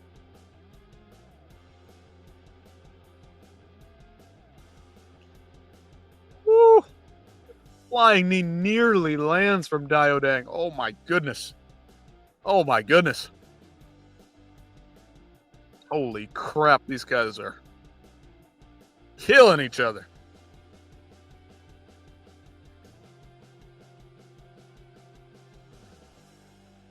Man.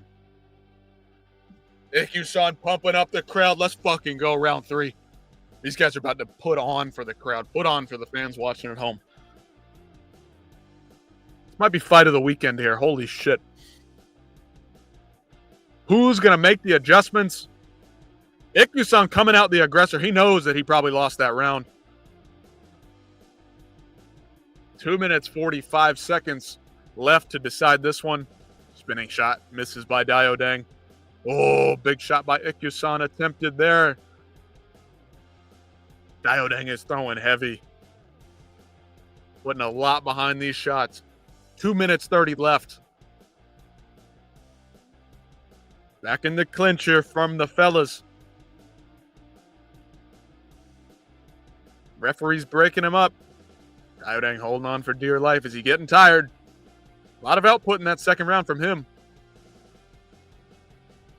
Oh, catches the kick, nearly misses a head kick.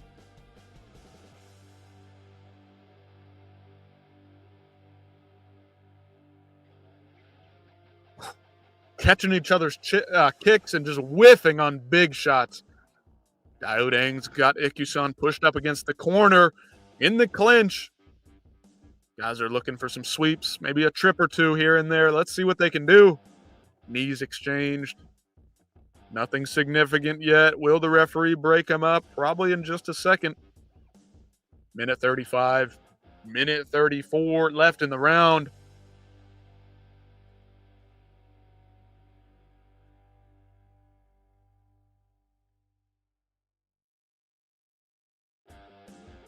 Oh, big tomahawk elbow. Glances across the head of Daodaeng. Ikusan landing beautifully there.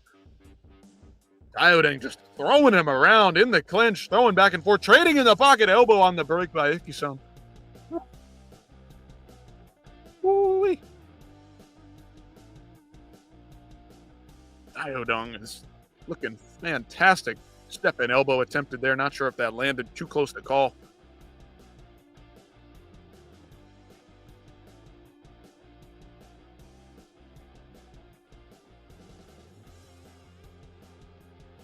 Drop a like on the stream. Subscribe if you want so we can do this again sometime. Have some fun. Somebody throw some comments in here. Let's have some fun. Let me know who you think is winning this one. This one's looking like Daodaeng's fight. Still 30 seconds left to go. Ikusan, a nice knee to the body. Some elbows. He's looking for spinning elbow, lands right to the fourth of Ikusan. Daodaeng landing the massive shots in this one.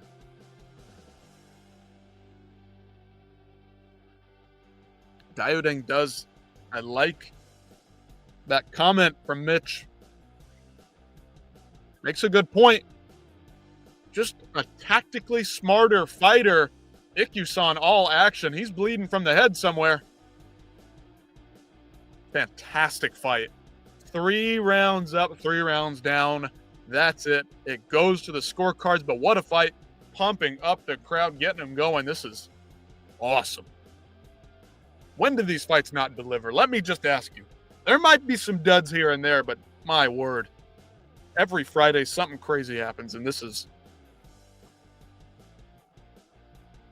beautiful.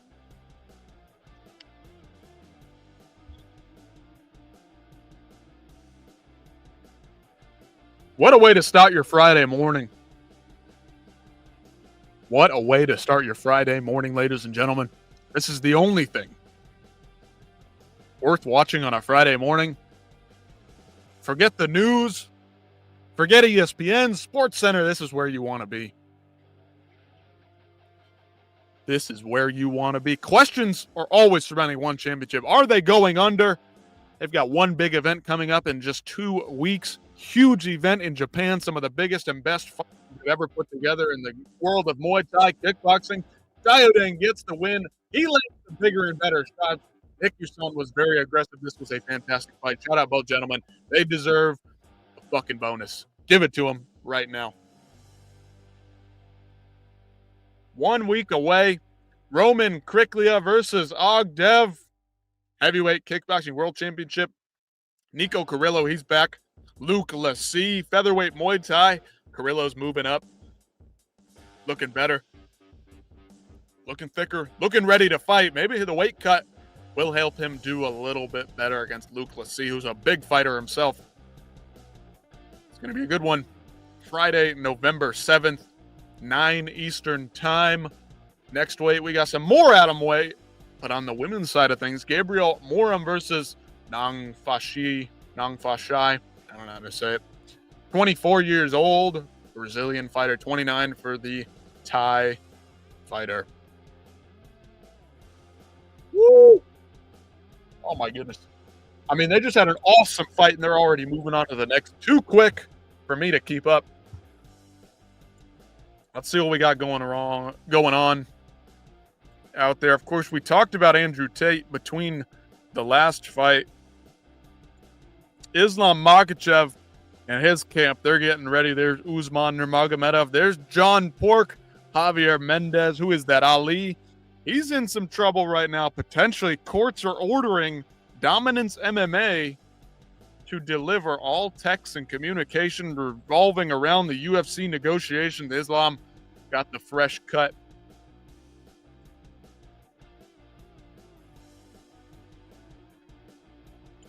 Yes, that is right. For anybody who keeps up with the UFC, with Dominance MMA, with Ali Abdelaziz, of course, Conor McGregor called this guy out many years ago. Habib, got Henry Cejudo, Kamaru Usman, Kayla Harrison, lots of former champions, lots of great fighters under the banner of Dominance MMA.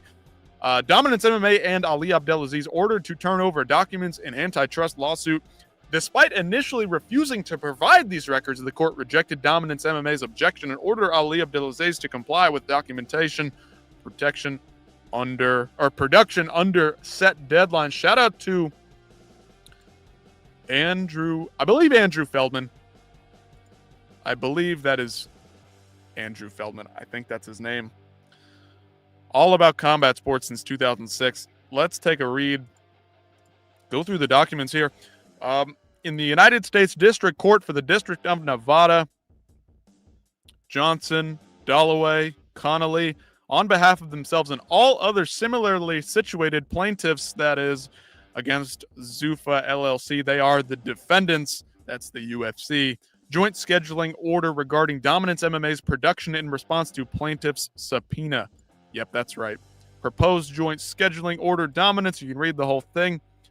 Pursuant to court's minute order at ECF number 245, the undersigned parties, plaintiffs, and third-party Dominance MMA LLC, the parties stipulate to the following.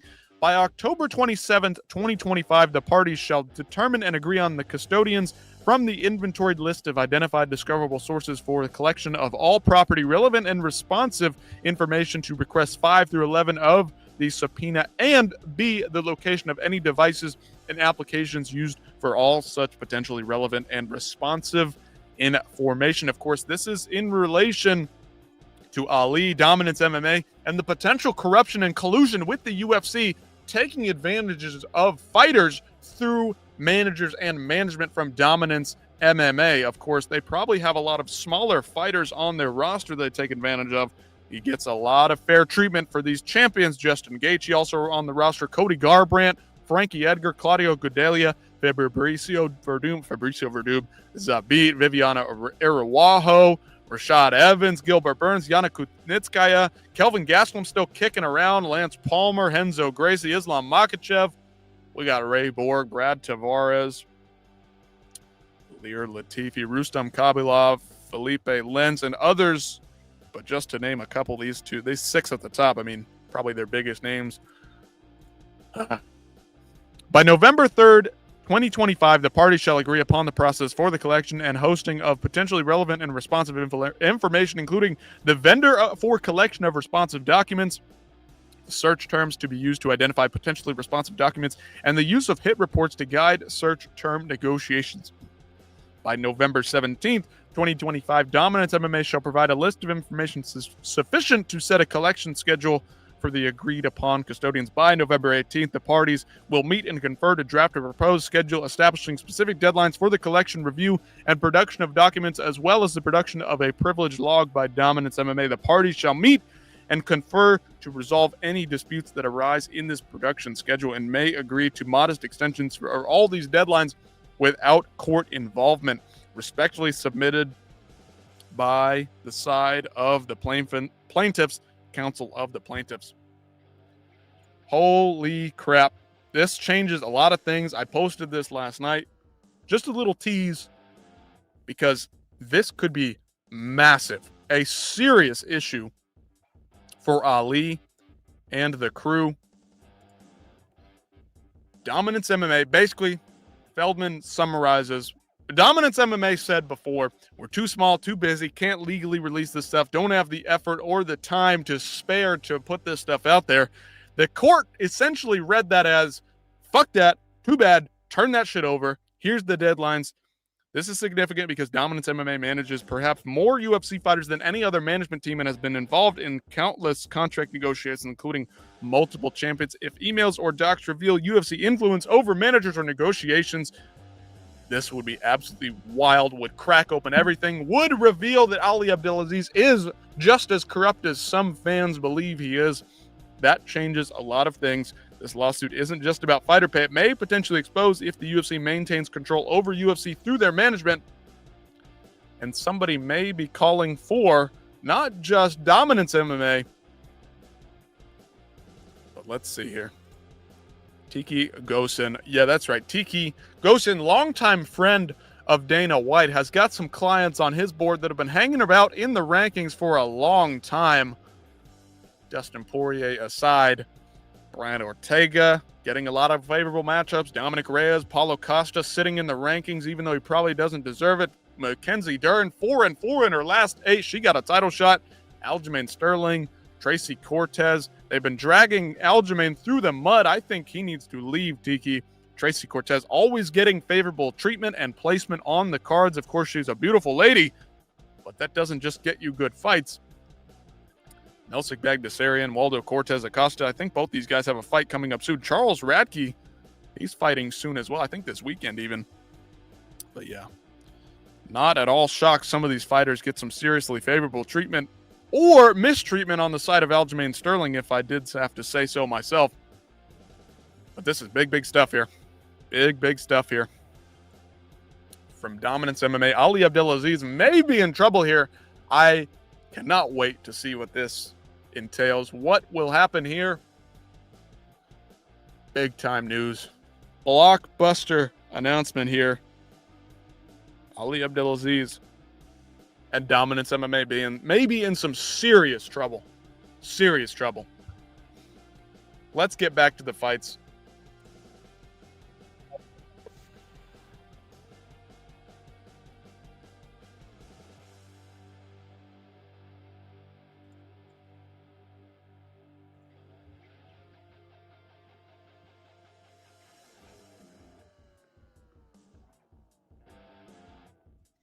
We've got Brazil versus Thailand here.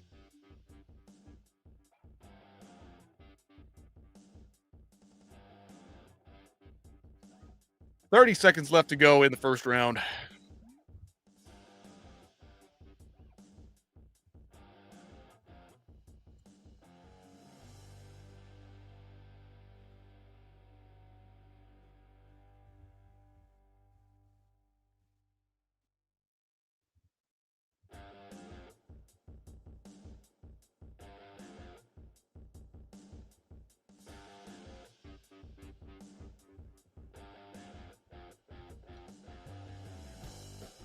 Fun first round.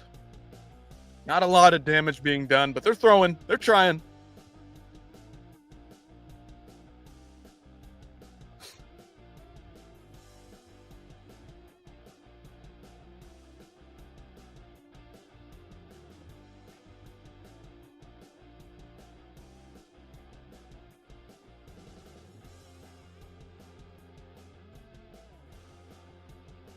All right. Let's get back into it. Let's get back to it. There he is. There's the man himself. The man of the hour. Capitan Ralph Fucho. Shout out, my brother. We had some fun last night. Dirty boxing. Late night fights. We got more tonight, but for now, we got some early morning Muay Thai to kick off the day. Friday is going to be a hell of a day. Got these now. I got some work to do later. And then we're back to more fights tonight. Karate Combat. Everybody, make sure you go check out Capitan Ralph Fucho. Check out the channel. He'll be streaming the Karate Combat tonight. So shout out. Drop him a sub. Go watch some of his interviews. Some good stuff. But I appreciate him for dropping in. Somebody comment out there. No more lurking. Somebody get in here. Somebody get in here. We'll have some fun. We got a couple of viewers, at least according to StreamYard. But that's all right. We're having fun. Even if it's just me talking to some silly microphone, that's okay. That is okay. We don't do this to be famous. We do this because we love to watch fights. 2 minutes left in this one. Some kind of foul here, potentially. Nope, I guess not. Back to it. 2 minutes left in the second round.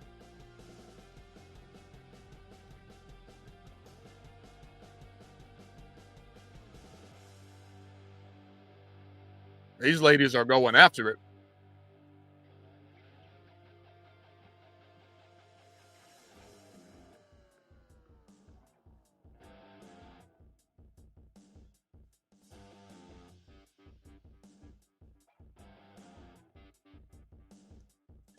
Got to stretch a little bit. Is this live or recorded? Rockman, this is live over on the YouTube channel, ONE Championship, Friday Fights 131. Go check it out. Please, you need to tune in live right now. For me, this is live. I'm here live early morning here on a Friday. Not recorded, not whatsoever. It may be on StreamYards, but it's not a recorded live. Jump in here, throw the comments. I see you. I see you. I appreciate you. I appreciate it. We've been going for quite a while, almost 2 hours now, but we're having fun. Time is flying by when you're watching fights, having a good time.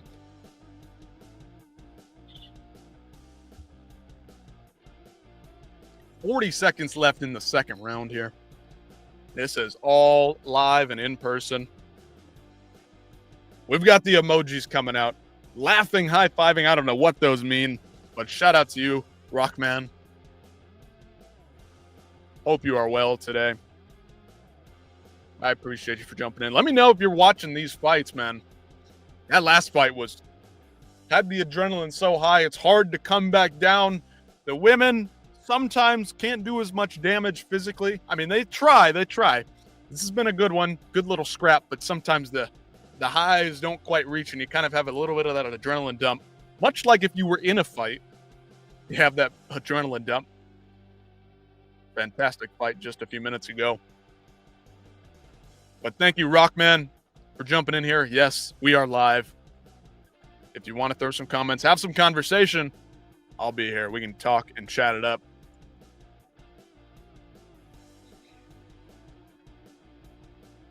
Don't have to go into work till later, so I got time to watch fights. That's right. We're here. We're having fun.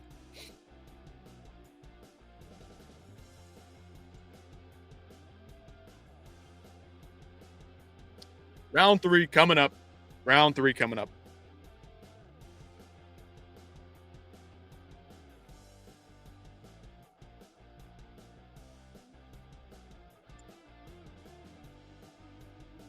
TH or BR win?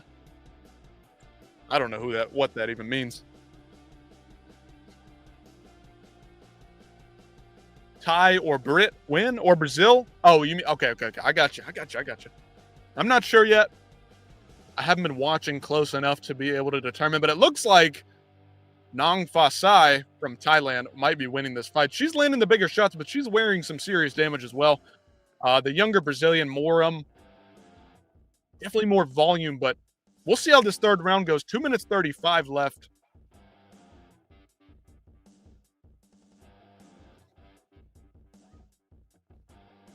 They're in the fence here.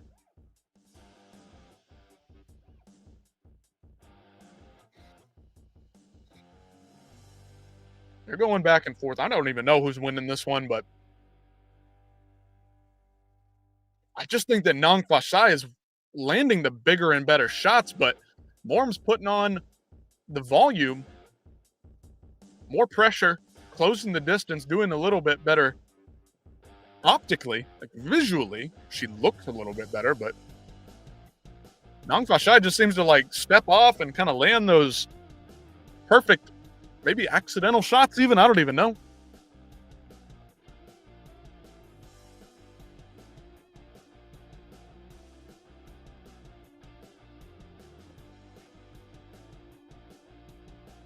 Some elbows. Looking for elbows here is Moram.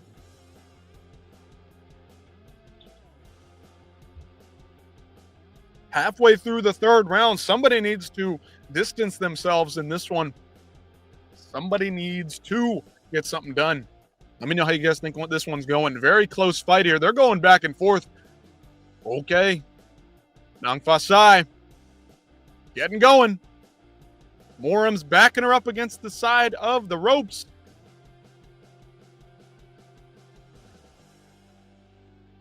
They exchange some kicks to the thighs. 1 minute to go. 53, 52, 51. They're in the clinch. Framing off. Somebody probably looking for an elbow here. Let's see who can get to it first. And the referee will separate them. 39, 38, 37, 35 seconds left to go. Spinning attempt by Moram. Half-hearted there. Nangfasai. These ladies are putting it all out there. They're very tired. 25 seconds left. Who can get it done here? All right, Moram on the pressure. Nangfasai landing an elbow in there. Oh, they're throwing back and forth here. 10 seconds left. 10 seconds left. Woo! They're throwing back and forth. Left, right, left, right. Back in the clinch to end the fight. That's it. Couldn't even tell you who won. Not even thinking about judging that one. That third round, fantastic down the stretch.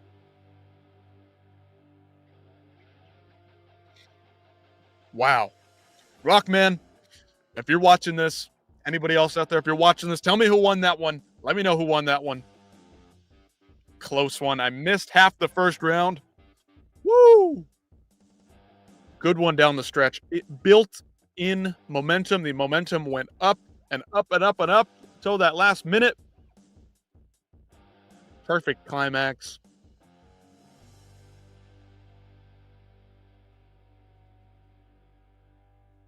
Gabrielle definitely dispersed that offense across the body. Went up high, went to the body, went to the legs. Nangfasai landed some bigger shots, in my opinion. Got some serious swelling on Gabrielle's forehead there. Let's see what the judges have to say. Unanimous decision. Gabrielle Moram gets it done. The pressure, the aggression, the volume gets it done in this one. The Brazilian gets it done. And up next, flyweight Muay Thai, we got Petmuangnua. I don't know how to say it. 5'9", taking on the 6 foot tall Muhammad Tofi. 20 years old. This guy's dangerous. He's fun. Out of Morocco. Those Moroccans throw the fuck down. They are fun to watch. A little crazy, those Moroccans. But let's see. Belal Muhammad seems to be redeeming himself and might just be the only guy that I've seen that has been through something similar as Tom Aspinall. Of course, Belal Muhammad has been clowned on for that fight with Leon Edwards. The first fight in which he was poked in the eye and proceeded to scream and cry on the ground. Now, he lost vision in that eye, was suffering some serious damage as well. Tom Aspinall is going through a similar thing. The voice of reason, Belal Muhammad, seems to have redeemed himself in the eyes of some Tom Aspinall fans. Very, very cool to see Belal showing his fellow eye poke victim, eye gouging victim, some respect and some class. Let's listen to what Belal had to say. I mean, nobody wants to fight down like that, especially if you're a fighter. Tom Aspinall, you're starting to feel what I felt. I've been there, bro. You get poked in the eye, wasn't on you. The world, the fans, they're blaming you. And word of advice, bro, stop caring. Stop caring what these people are saying. Stop trying to prove yourself. Because even with the proof that you're showing of going to the doctor, showing them you getting your eye checked. I mean, a lot of doctors are saying, oh, it was nothing, it was this. You'll be fine. Go back to the States, you'll be okay. So it's really not helping the case. In the end, do I think you did it purposely? Do I think, as people are saying, you look for a way out? No.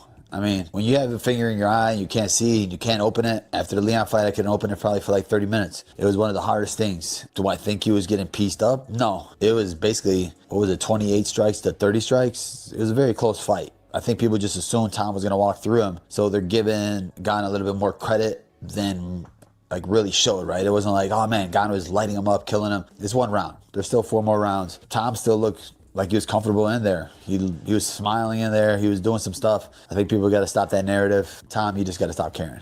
Just embrace the booze. It's gonna happen now, bro. Welcome. I opened up the door for you, bro. Come chill with me. We'll sit over here. We'll take these booze, but we're gonna win. I mean, nobody. I like that. Good stuff from Bilal. A little bit hard to decipher what he's saying in moments, Bilal. I mean, but I like the YouTube channel. I like the direction it's going. He's playing into the bully, the heel role, the boring side of Bilal. I do like Bilal. He's a bit cringy at times, but he's an honest fighter. He gives an honest assessment here. I mean, Cyril Gane was looking a lot better than I expected him to do, no doubt. But was he piecing up and destroying Tom? No, absolutely not. I pretty much 100% agree with Bilal here. Of course, like I said, people were clowning Bilal for the screaming, the crying when he got poked. But I mean, we don't know what Tom Aspinall was seeing or not seeing. He was pissed off. I would be 15 months out and you get poked like that. People are saying that he could have continued, but Stipe got poked, continued, got knocked out 30, 40 seconds later. DC got poked, continued in the fight, lost the fight. You don't want to take these losses in those positions. You got fouled. He could be blind in that eye for all we know. I don't know. The narrative is so bizarre to me. So bizarre. But we've got more Muay Thai coming up. More coming up. Let me know what you guys think. What are we looking forward to most the rest of this card? Do you agree, disagree with Bilal Muhammad? What is going on, everyone out there?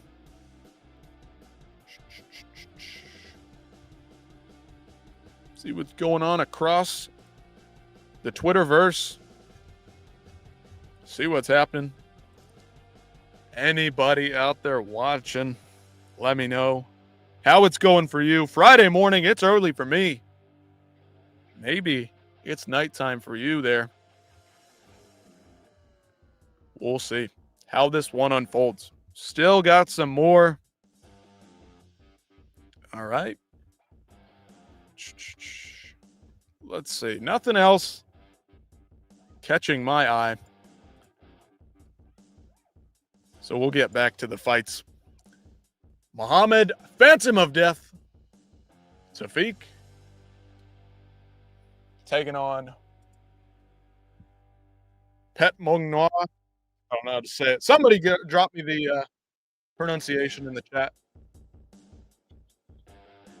40 wins, 9 losses for the Thai man.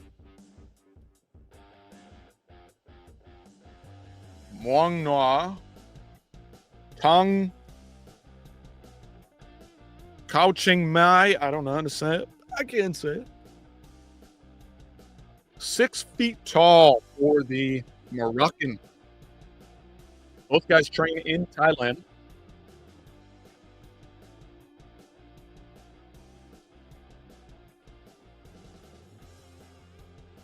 Oh, this chair is uncomfortable.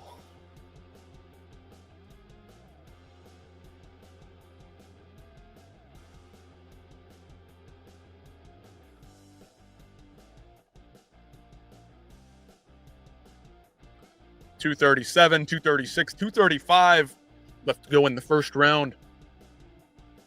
Tafiq's got that classic hunched shoulders. A little bit more of a classic Muay Thai stance. Petmuangnua, the younger man. 215, 213, 211, 212. Why am I counting up? The clock's counting down. 2 minutes left in this one. They're exchanging. Nothing huge landed yet. Oh, I heard something land there. Big elbow by Tafiq.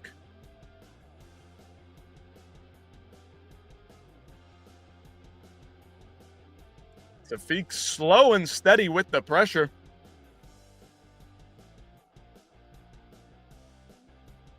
Chopping calf kicks. Minute 30.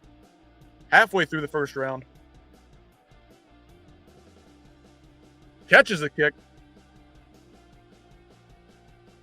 Sweeps him there.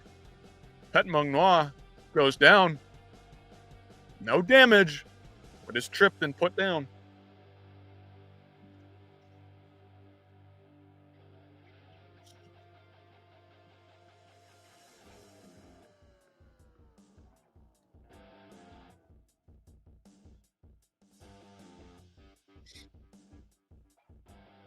Minute left to go. Not a ton happening. Not a super fast pace, but when the action comes, they're getting after it. Two long, lanky fighters. Oh, shit!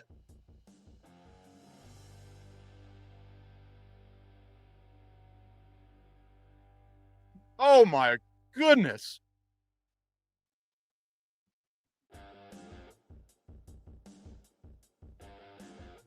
Tafiq with a spinning kick. Puts him down a second time.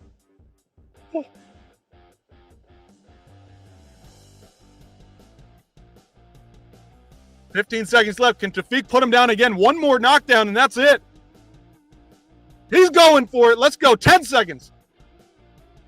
Can he get him out of there? Petmuangnua hanging in there tough, throwing some shots back. He's going to survive. Woo! Holy shit. Oh, my goodness. Oh, my word. Oh, my.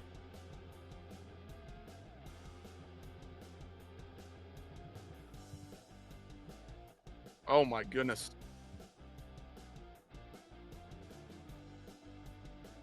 My hand's shaking. My hand's shaking.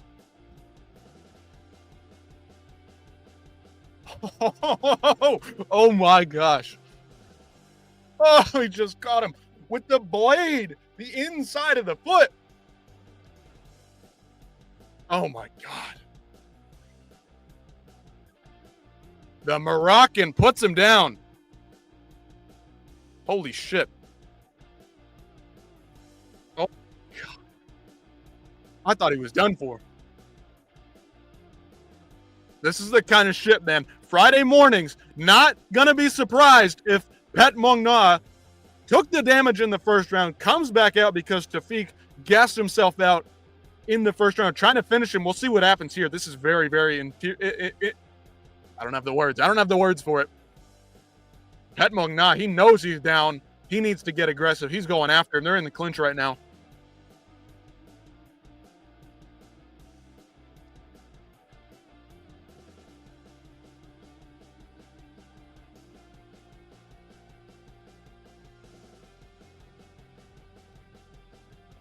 Oh my goodness.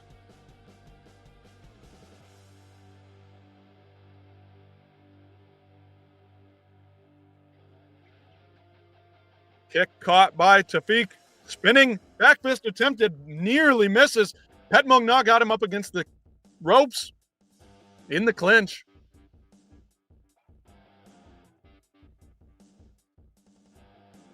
Elbow land. Oh! Big elbows landed by Tafiq. Petmuangnua, he might not be getting up from this one. He's ready. Oh, he stumbles. Uses the ropes to get up. Oh, my goodness. Oh, my goodness.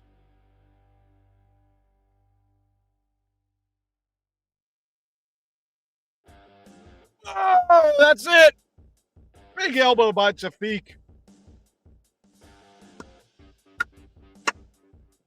Oh, my word. The knockdowns, he gets to him, lands that spinning kick in the first round.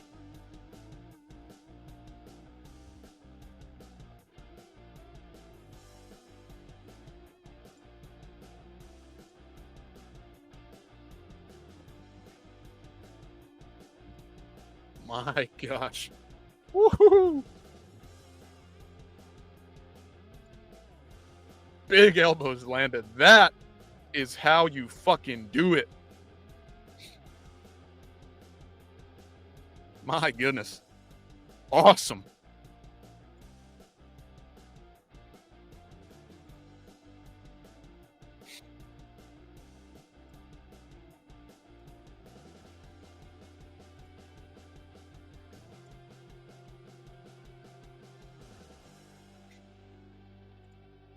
Let's go, man.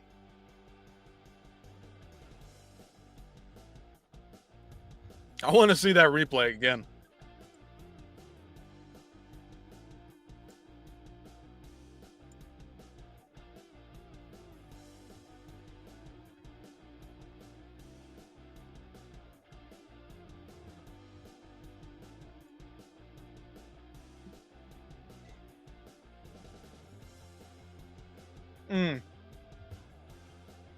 Tafoik, I don't know what the hell you want to call him, but damn, it's a good fucking fighter.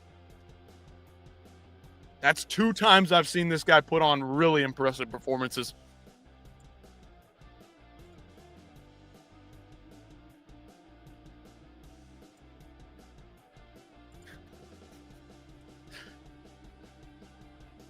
Woo!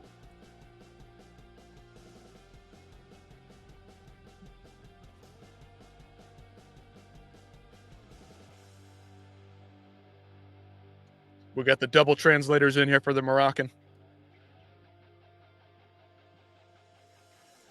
Thank you to everyone.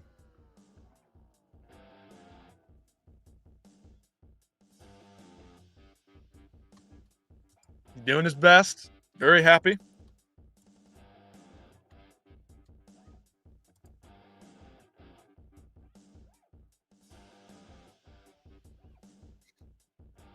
Woo!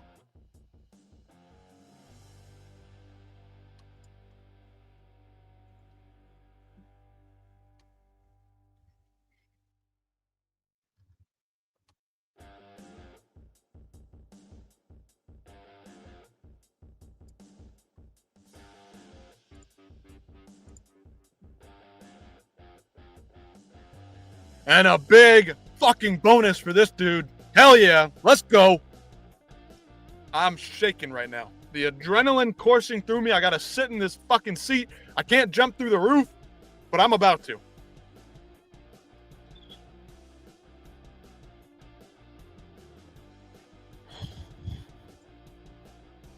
Damn good. That was fucking awesome.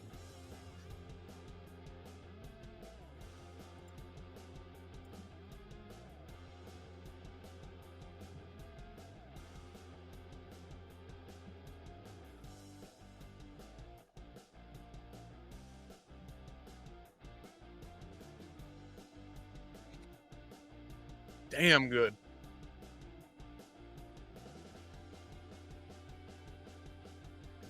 We're going to have to clip that one out. Fantastic.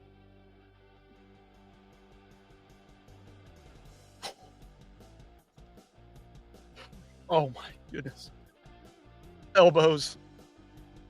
Dude. Fuck yeah. Sick. Sick fighter.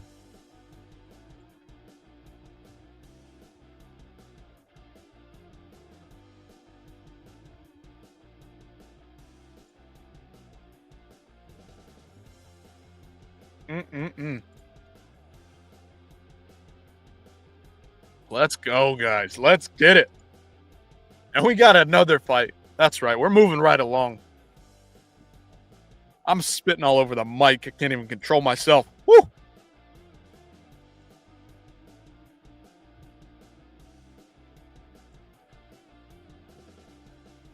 Awesome.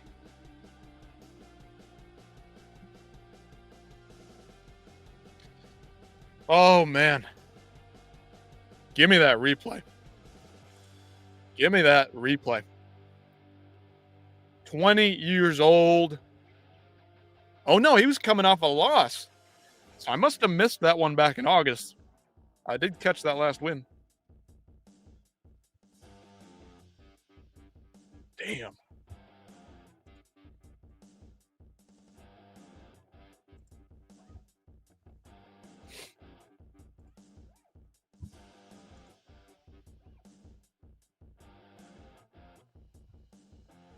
The Moroccan gets it done, and we move right along. Holy crap. My word. All right. Let's see what we got. Of course, here, let's see. For anybody who's been lurking, maybe not watching, if you are watching, we've got a replay of the Yunusov finish.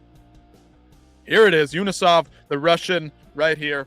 Black shorts, pressuring. You'll see the combination that finished the whole damn thing. Head kick lands. Follows up with a left hook, puts him down. He had nowhere else to go. The young 18-year-old gets it done. 9, and he cannot. What a win for Rustam Yunusov. What a compliment. Gets sat down by Yunusov here. Can Petsukumvit answer the call? Damn. Hell yeah.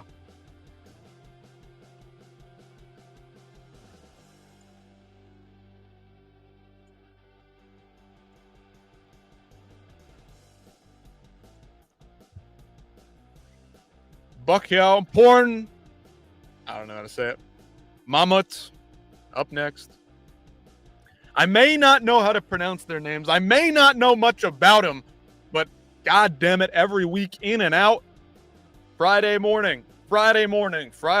Can't say it enough. If you're not doing anything on a Friday morning, maybe you're at work right now. I should be, but I'm not right now. Got to go in later. But for now, if you're not watching this, are you a combat sports fan? Are you a combat sports fan?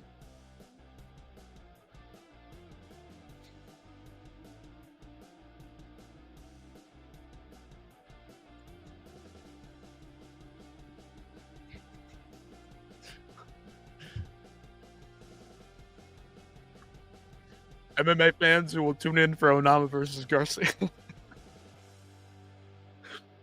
We are a sophisticated class. We are sophisticated. We tune in for every fight night card, even the Apex cards, even the cards with the no-name fighters. Steve Garcia and Onama. David Onama. Capitan Rafucho. Friday morning combat fights are always worth the watch. Hell yeah, they are. Hope you're enjoying, whether you're working or not, Rafucho. Luckily, I have the time to spare today. I don't know, Rafucho, if you're still out there, man.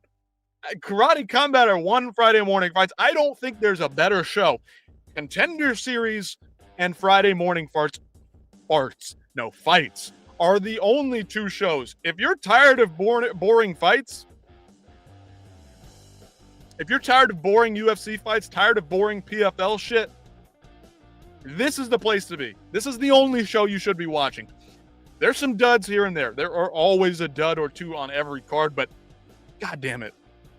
These fights, these guys are murdering each other for a living. Capitan Rafucho. Just finishing up a work shift. I'm listening and watching those fights. Hell yeah. Even if you're just listening, it gets the blood pumping. Absolutely it does. Absolutely it does. But yeah. I need my glass of wine, my Brussels sprouts, my glasses, my turtleneck, and the suit just like Volk here. I mean, I feel like a sophisticated fan who has found something that nobody in America is watching. I mean, listen to me when I say this, and Rafucho, if you're still out there, would you not disagree that if this Muay Thai shit, if they put on an American Muay Thai league, if the UFC put a lot of money into Muay Thai, 4-ounce Muay Thai specifically, that they would not overtake the UFC? American fans see the UFC. They boo every time it gets to the ground. Now, I don't dislike the groundwork. I don't dislike it when they go to the ground if it's going to be fun. But man, if this Muay Thai shit, 4-ounce Muay Thai caught on in America, it would overtake the UFC. You put some good promotion behind this, UFC's cooked. I mean, they got the infrastructure and they're never going to fail. They're never going to collapse. They're too big to fail at this point, probably. They are the leaders by far. But damn, if this 4-ounce Muay Thai got promoted in the United States with this rule set, hungry guys on the come up, there's nothing better. There's nothing better. 4-ounce Muay Thai is the fucking combat sport. It is probably the greatest show. It's probably the greatest evolution of any combat sport. 4-ounce Muay Thai.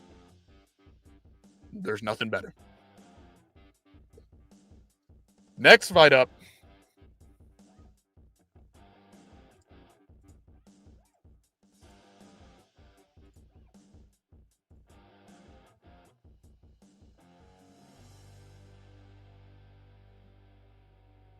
Whew. I mean, it's just one after another here.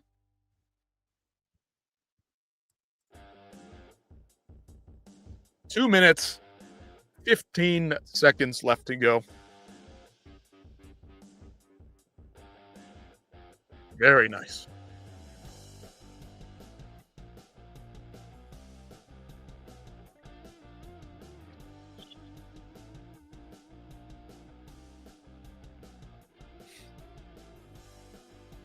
Two minutes left. Slow pace here. Trying to figure out that range, figure out that timing, feel each other out. A couple of body kicks have been exchanged. Okay.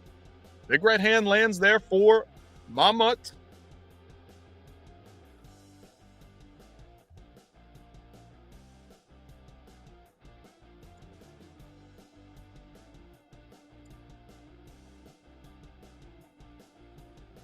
Featured fight here. Third from the top. Man.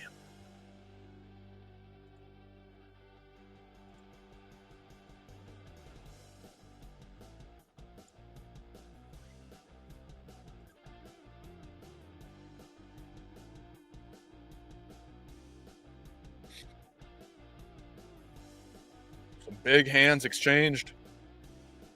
Big shots back and forth.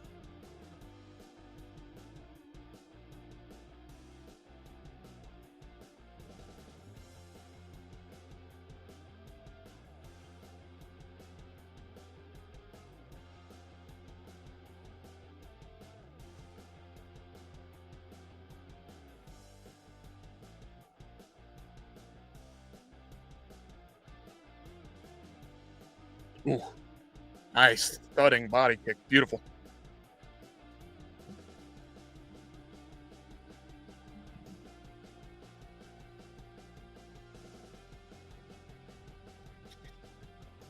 These guys are stalking each other. I mean, it's a much slower pace, but you know that when something happens, big right hand from Mammut.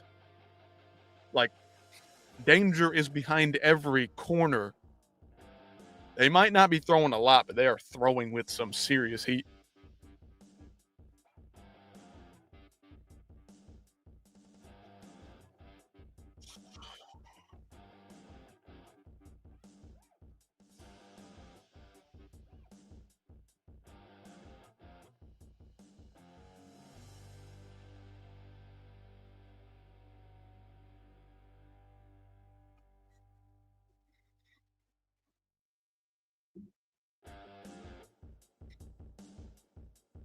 Round two coming up. Round two coming up. Mammut, better with the combinations. Bacqua, kind of one-shotting it, pot-shotting a little bit. Having some success, but not a lot.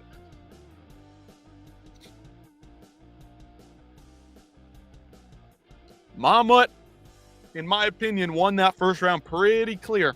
But you guys let me know if I'm incorrect.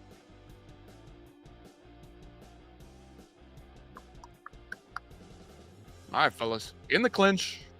Referee breaks it up.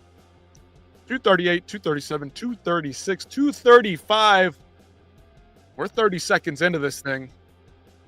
There we go. Oh, caught the kick barely. Somebody goes down.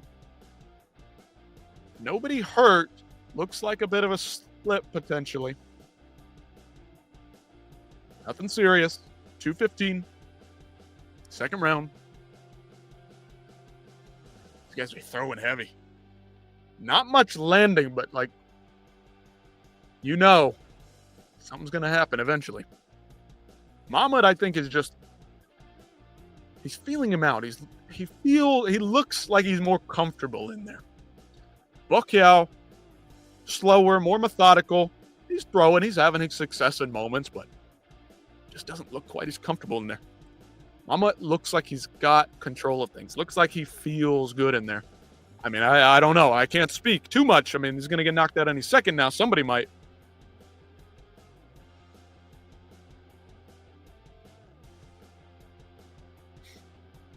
We'll see. They're back in the clinch here. Minute 25.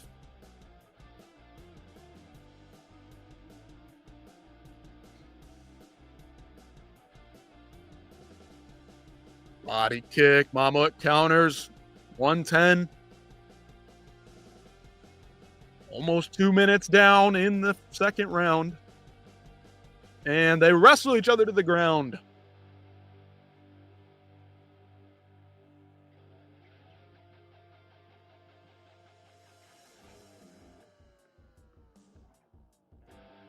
Coach is in the corner calling for elbows in the clinch on the break. Big right hand from Mammut landed. And they're back in the clinch. Very slow pace. A lot of clinching. But every time somebody lands, it is doing some damage. Bacqua sweeps Mammut. Puts him butt on the ground. Tosses him down.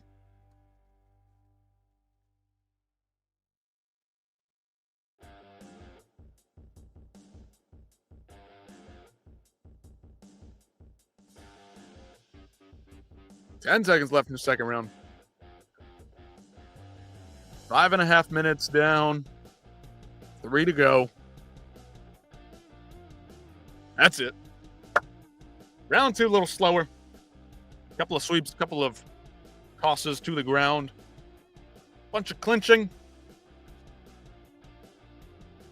Not every fight is all action. Not every fight is all action, but for the most part,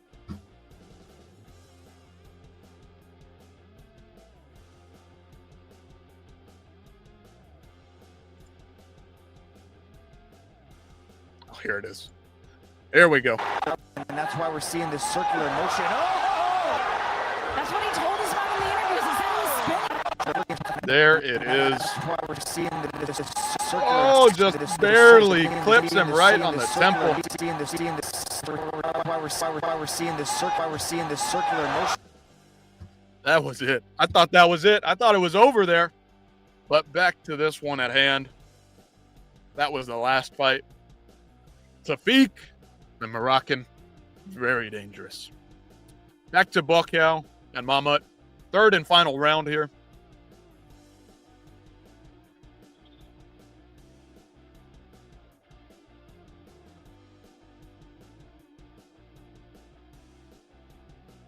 Big elbow from Bacqua. 30 seconds down here. Lots of clinching again. I think these guys know, both of them know how much danger is involved. Being safe. Not avoiding the damage, not avoiding the aggression by any means. But just being methodical, careful. Not sure anybody's getting a bonus for this one, but oh! Big shot, big right hand. Stepping in for Mammut. 1 minute down in the third and final round. Mammut's pants are coming off. Sliding down. Maybe get a smaller size next time.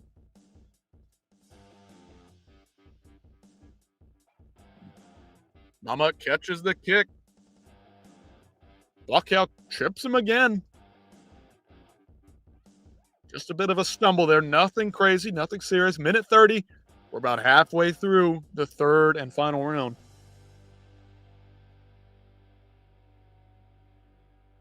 Oh, big combination by Bacqua.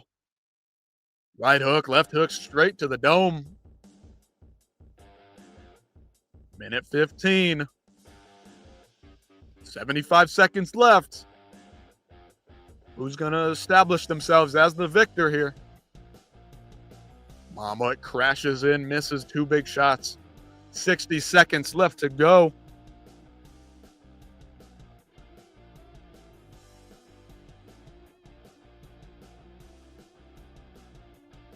Clinching again. Come on, fellas.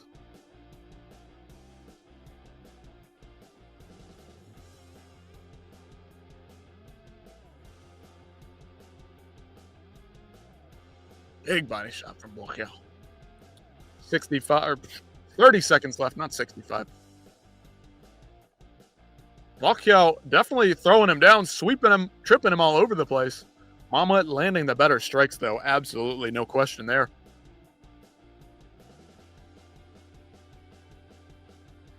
And he throws him down once again.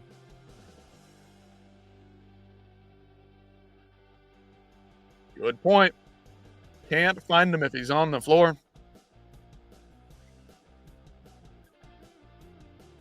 That's it. A little bit slower fight, but it had its moments. Lots of trips, sweeps, clinching. Different style of fight. That's all right. That is okay.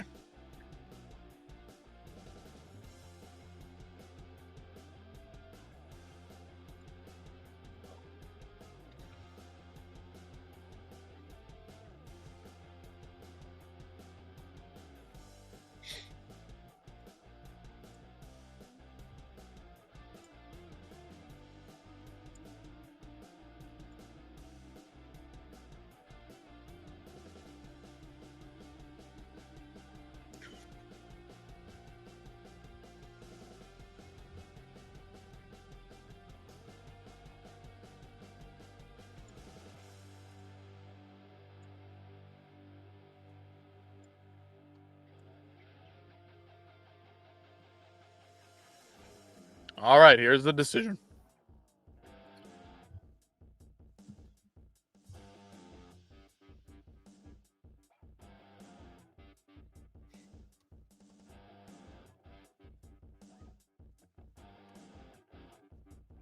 Split decision here.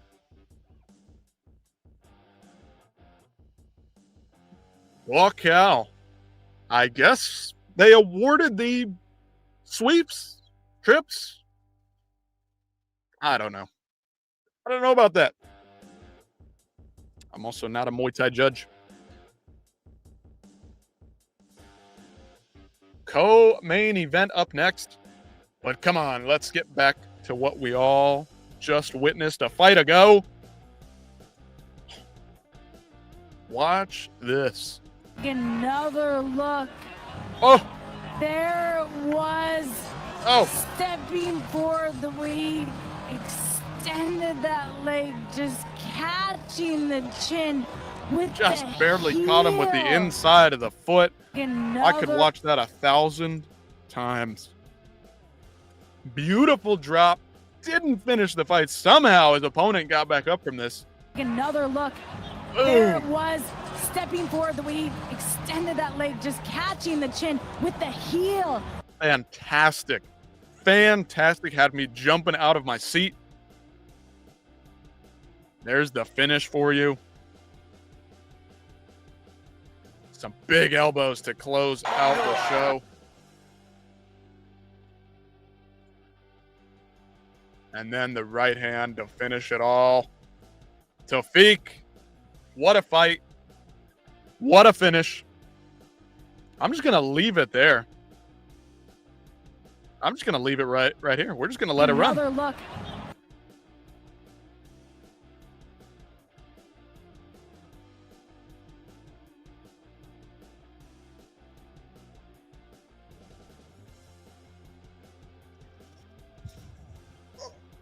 Gotta get that good stretch in there.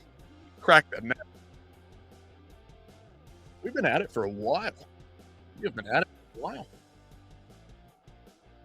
Hopefully everybody's still hanging around and doing well out there, enjoying these fights. Co-main event up next. Let me know how it's going. Let me know what we're thinking. Drop some comments. What else are we looking forward to this weekend? We got Karate Combat tonight. We got UFC tomorrow. If you're not working now, maybe you're working later.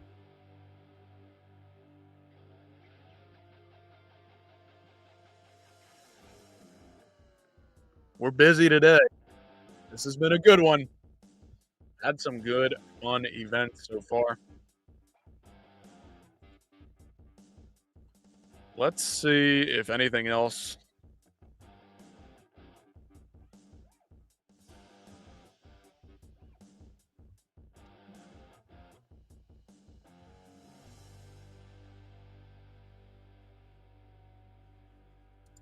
Now, Ronda Rousey yesterday made some interesting comments. She was talking with Bert Kreischer, comedian. Again, I don't know a lot about him. Big fat guy. Okay, that's pretty much like his brand.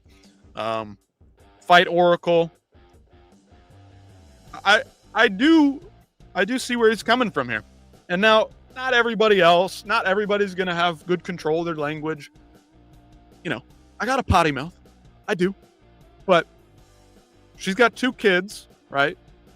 She's closing in on 40 years old, and this is the kind of language she uses. Again, I do agree. It's a little bit kind of weird.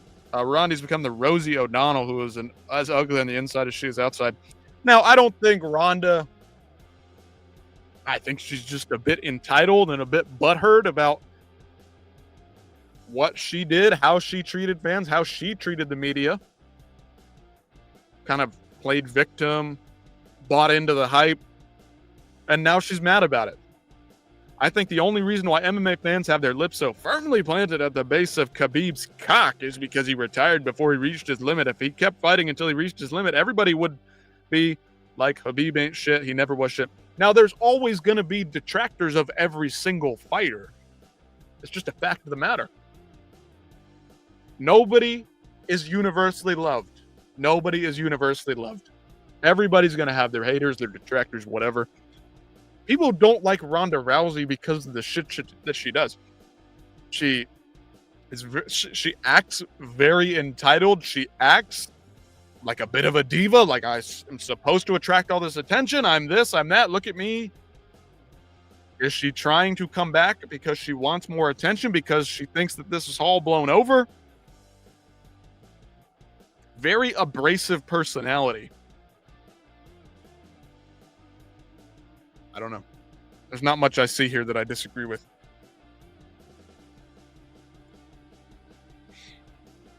Not much I disagree with there. Co-main event, Ponrit versus Chrisana.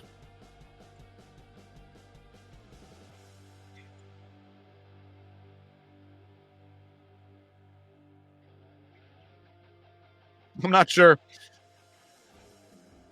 if anybody saw this yesterday. This is pretty funny. Check this out. Not everybody is Max Holloway. You want to let him get another one caught and end up on his back. Yeah, that was a great work by Norman, and then a good pointing down to the canvas. Let's go. Let's throw down. We got 10 seconds left. job by Walker to find his way out. This is one of those. So there I was, fighting a fight, doing well. And yeah, that's me. About to get flatlined after calling for a war in the middle to finish out the fight. You just watch for yourselves now. Norman, then a good job by Walker to find his way out of the back there. Ooh, stones him. He is over on his feet. Holy cow. You want to let him find Walker to find his way out of the back there. Ooh, stones him. He is out. Puts him stiff as a board. That's it. It's all over. All over. Co-main event here. Getting ready to go.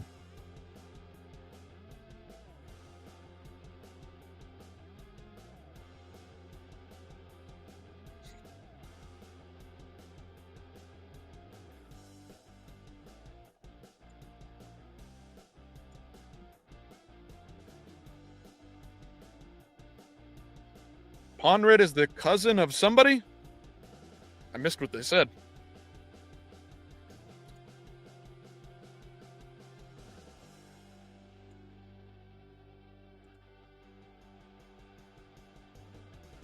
All right, 2 minutes, 30 seconds.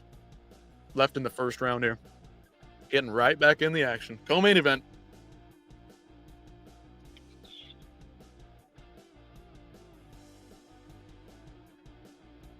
Krishna and Ponrit. Krishna in the black and blue shorts. Ponrit black with the white printing on the side of the shorts. They exchange body kicks. Very nice. 2 minutes into this, or a minute into this one. 2 minutes left to go in the first round.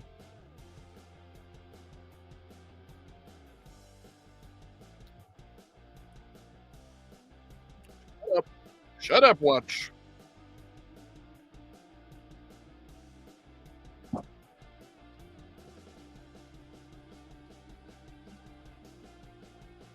Minute 40 into this one, or minute 40 left to go. Sorry about that.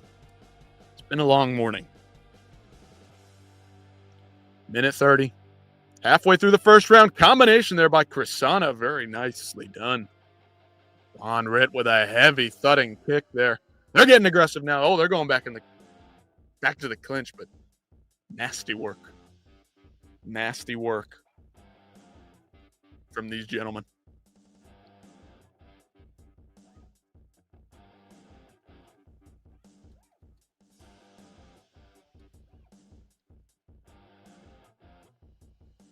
Minute left. First round. Krishna looking a little bit better to my eye. Anything can happen at any moment. One shot could end it all. Bantamweight Muay Thai. This guy's coming in at about 145 pounds. Oh, some heavy strikes landed as they come into the clinch.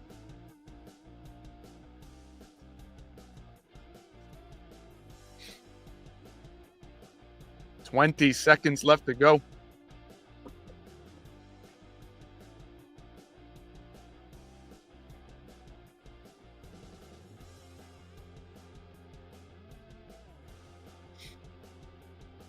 Kind of just feinting, being careful at range here as the end of the round.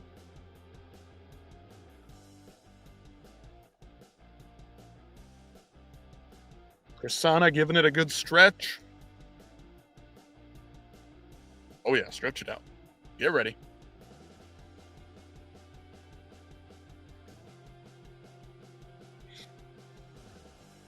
Superbon in the corner, helping him out. Always the coach, always giving the advice that is Superbon. He's got a big one coming up. November 16th, ONE 173. Huge event. Huge event. That's going to be a hell of a night. We got UFC 322. You'll roll right into the biggest ONE championship maybe ever in Japan. 7 world title fights.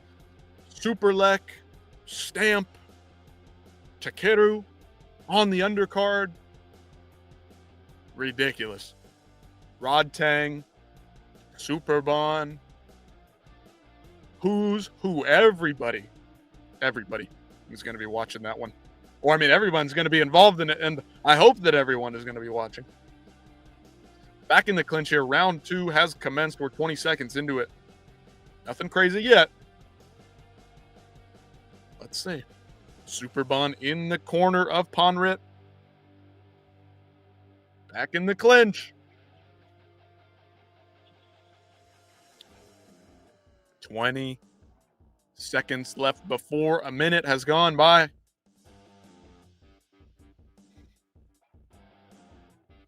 Oh, good combination straight down the pipe. Little 1-2 by Ponrit. He lands again.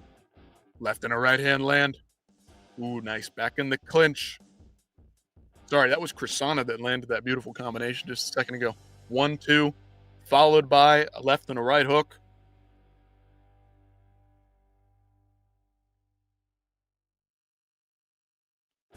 Beautiful boxing combination by Krishna. Ponrit keeps looking for that clinch. I mean, he needs it. He's getting teed off on at boxing range.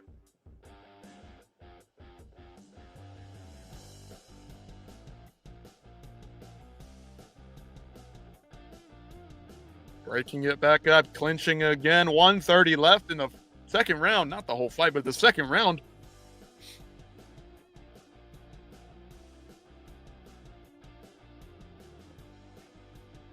Some good kicks to the body by Crisana. Some nice leg kicks, calf kicks, some shots to the thighs from Ponrit. I suspect those body shots, they're probably doing a little more damage, though. 1 minute to go in the second round. Again, another slower pace here. Hopefully the main event delivers, as the first fight was one of the best fights of the year. So this co-main, if it's a little slower, means that main event will pay off in due time.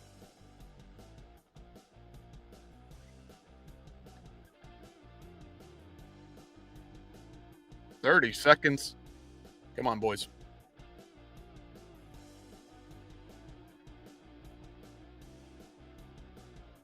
Big knee attempted back in the clinch. Referee splits him up. Ooh, shots exchanged on the break. Knee in the clinch from Crisana. He is doing good work here. I like it. That's the end of the second round. Crisana looks like he's up big. Doing a great job.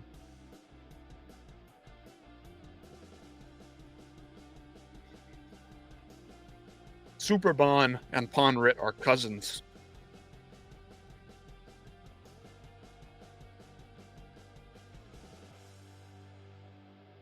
Ponrit's been landing some to the body, but damn, Crisana landed a beautiful counter elbow.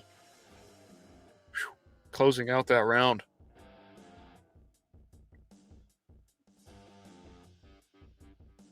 They're saying he might be cut open. Ponrit dealing with some serious damage coming his way. Can he come out and get it done?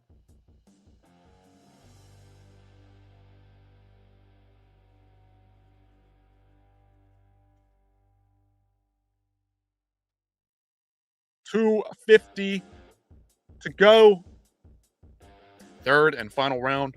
Who's going to get it? Who's going to take the title of winner in this one? Of course, there's no actual bet on the line.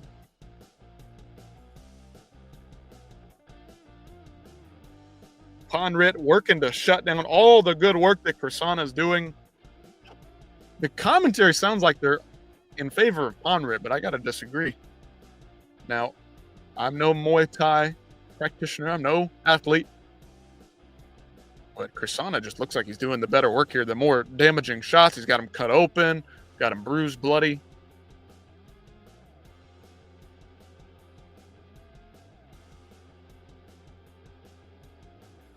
Two minutes to go. Who's going to take it? Will we get a finish? Maybe a knockdown? They've felt each other out now for 2 whole rounds. Crisana doing good work. Ponrit not giving up yet.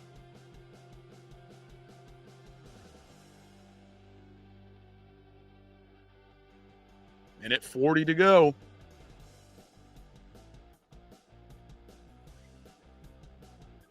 Minute 30.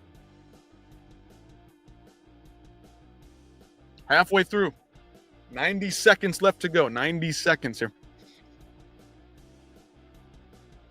120. Crisana doing some good work here.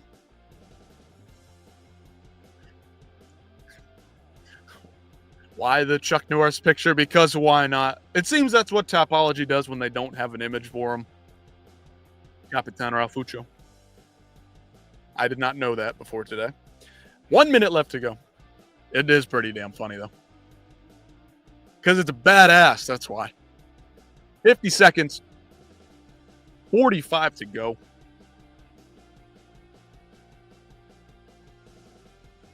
Come on. Finish strong, guys. Let's go. Put on a good showing. Get that contract. Get that bonus. Ooh.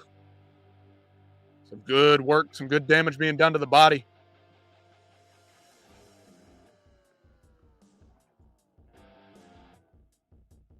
"20 seconds left. 20 seconds to go. Who's going to get it done?" Ponrick getting that cut split wide open. Second round damage done. I think Krissana's done some good work here.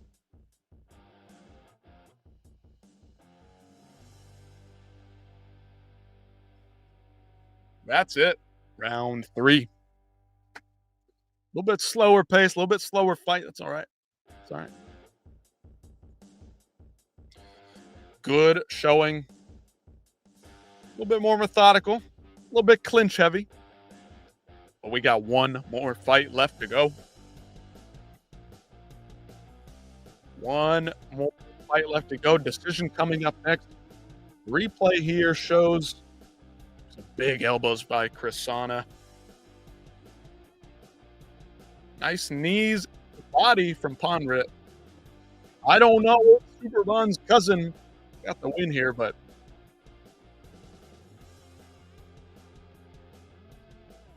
I think Krissana did the good work here. I think he did the better damage, had the better shots, did the better work. Let's see what the judges have to say.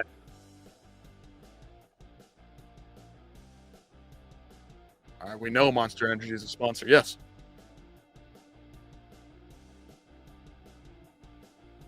All three. Unanimous.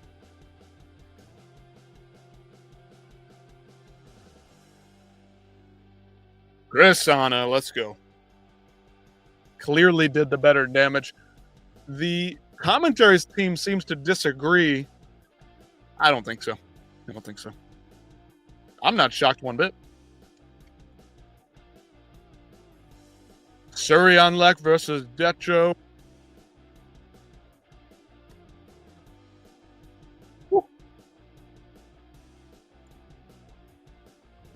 This is going to be a good one.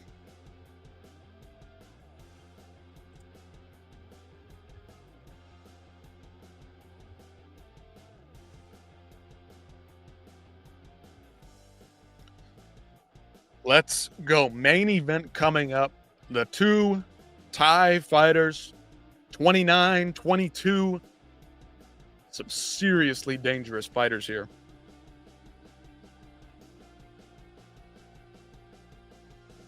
Suryanlek versus Decho.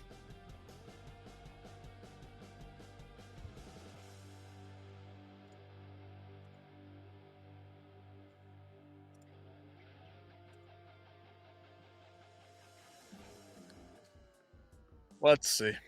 Just a few more minutes. Playing a little promo, showing a little bit of that first fight for us.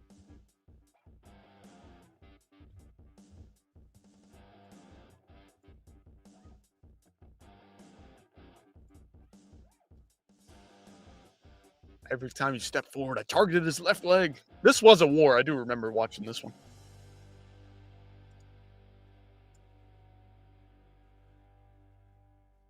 Some big uppercuts from Suryanlek. Bunch of knockdowns in that one.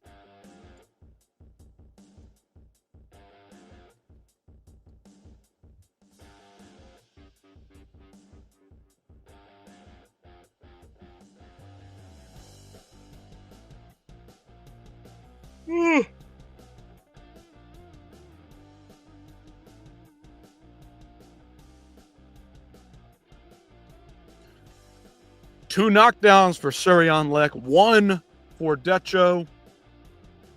He comes back. Does not prevail. Suryanlek, the older man, gets the victory, but it was a hard-fought victory. Back and forth battle, all-out war.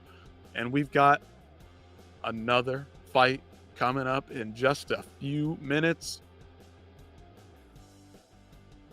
Friday morning turning into afternoon.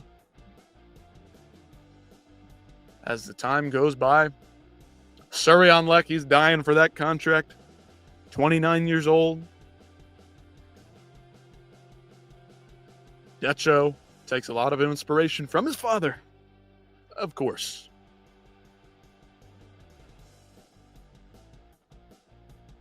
Looking for bonuses, looking for contracts here for both these guys. They may both get it if they put on another classic like that. If they put on another war like that. You sign them both. You give them both a bonus. Hopefully this one does deliver. Not always do the rematches deliver, but it's 4-ounce Muay Thai.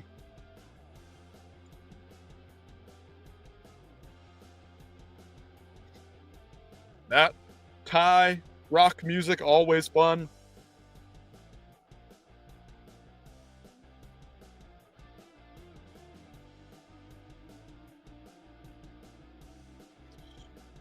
Shout out Mighty Mouse, former ONE Championship fighter. Let's see what this is all about. Ayman Zahabi. He's been looking for a fight with Sean O'Malley at the White House. Let's see what he's got to say. Sean O'Malley, it's me and you at the White House. Okay. Okay, back to bigger and better things. That was interesting. Weigh-ins going on right now for the UFC. Shout out to MMA Orbit.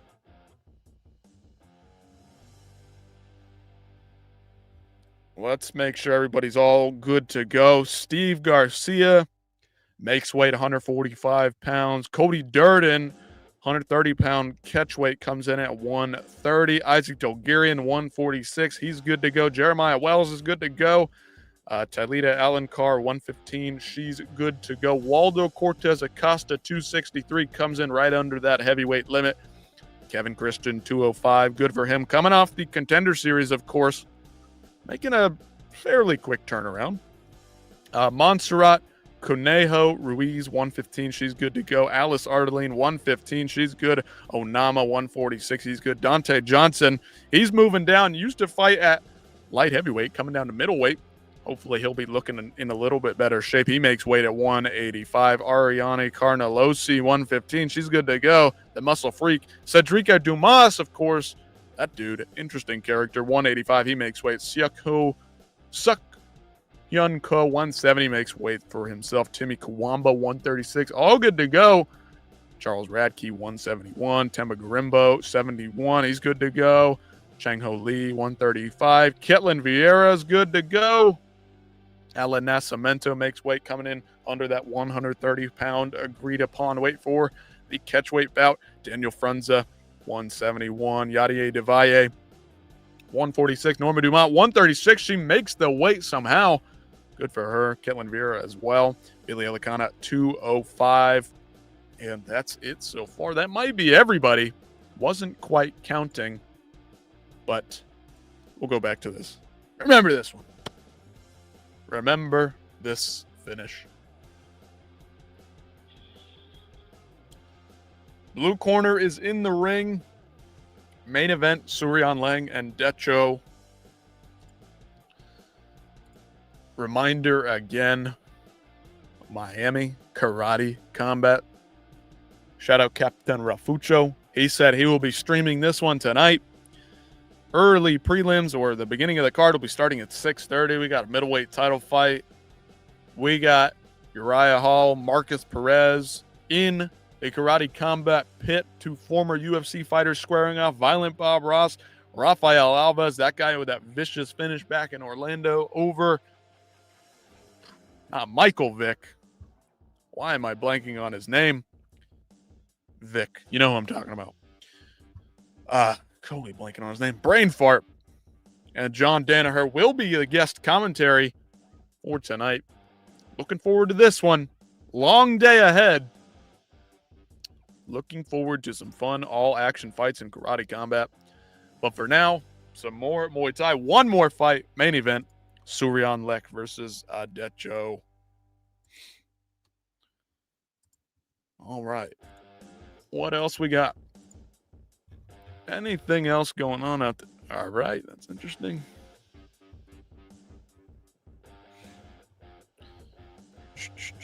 Oh, this uppercut. Former Bellator fighter. Here, getting a fantastic finish in Dirty Boxing last night. Not sure if anybody else saw this, but the uppercut delivered straight from hell. Watch this. Bush fly. So, you know, they're both staying true to their style effectively.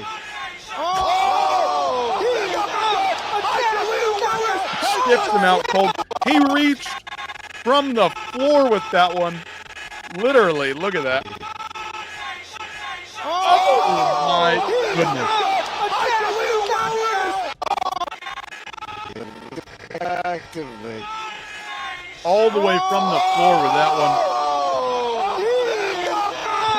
Skips him out cold.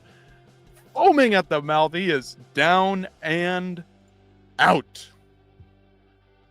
Awful. Nasty finish there. Dirty boxing ain't too bad. Dirty boxing ain't too bad. Not at all.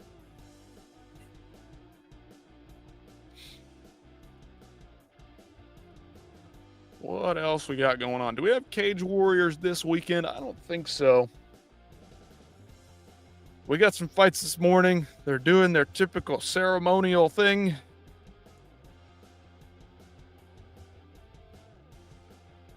We'll continue to look for anything going on out across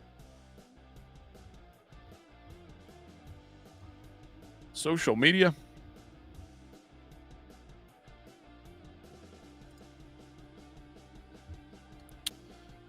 For any other Muay Thai / ONE Championship fans, we got a card upcoming. One Fight Night 38. Fabricio Andrade returns against the Mongolian Warrior. Batharku, Diego Rice, Unikura, Ramadan Ondash, Shadow, Liam Harrison, Suzuki, Marcelo Garcia. Who else we got? Lucas Gabriel, Magomed Akayev, Pet Jija. She's back. And yeah, they comment Fabricio versus Moram. The one guy that could potentially take out a Moram Dvalishvili is a guy who's got seriously dangerous firepower. That's Fabricio Andrade over in ONE Championship. That would be a matchup I would love to see. Can Moram put the pace and pressure on a Fabricio, or is Fabricio dangerous enough in all the realms, striking, grappling? He's a finisher. He's a killer. That's the kind of firepower you need to defeat a Moram Dvalishvili, if I do say so myself. Looking forward to that card. Looking forward to that card coming up. And of course, can't go without saying ONE 173. Likely the greatest fight card maybe ever put together. They're adding another fight. They've got Shinya Aoki joining the card. They've got a Rotolo brother returning. It's getting crazy out there. Crazy out there. All right. The fight's about to start. Main event, Suryan Lek.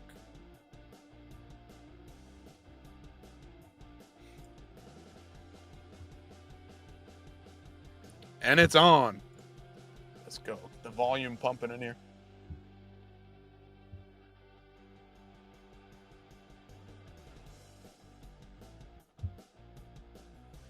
Suryan Lek, the shorter fighter. 15 seconds into this one.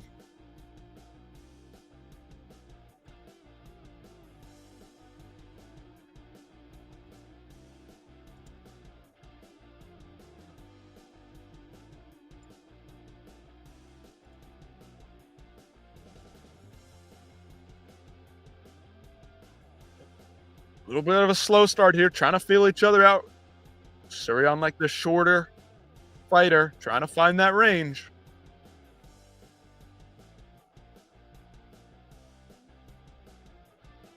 There he goes. There's a big right hand from Suryan Lek, the shorter fighter. Decho poking and prodding at range. Not quite finding that jab, but he's pumping it out there. There we go. Decho comes in there, crashes in there. Suryan Lek steps away with an elbow.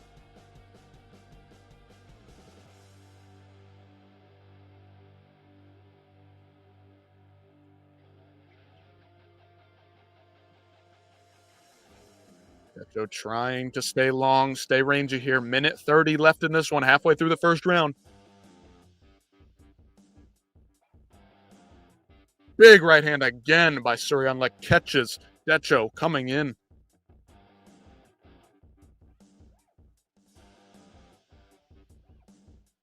Definitely very hesitant. They know how much danger each other brings to the table.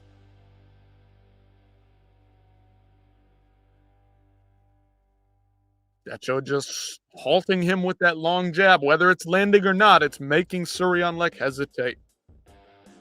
1 minute. 1 minute to go in the first round.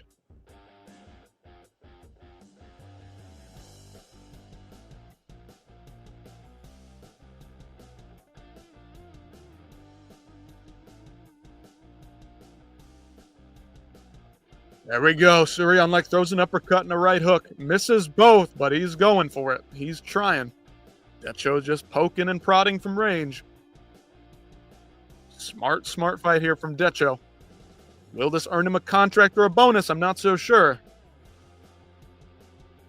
Not a ton of action so far in the first round. 20 seconds left. Big high kick misses from Decho. Very tall, very rangy from him. Good performance so far in the first round. Avoiding the danger, avoiding the damage that Suryanlek brings to the table.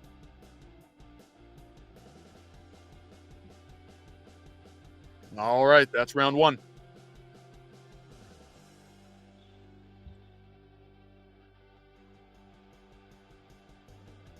Long range, first round. Decho looking good, aka Chuck Norris on your screen there. Here's the replays. Yep. Suryanlek lands a good right hand, lands a second solid right hand, cleanly landed. Almost an uppercut, almost a big right hook.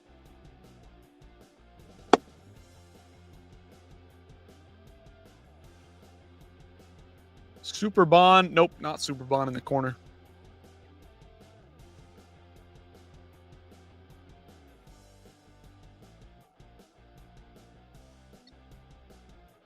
Suryanlek, we know this guy is super aggressive when he needs to be. It's the second round. Can he stand to give up another round? That's the question. Round two underway.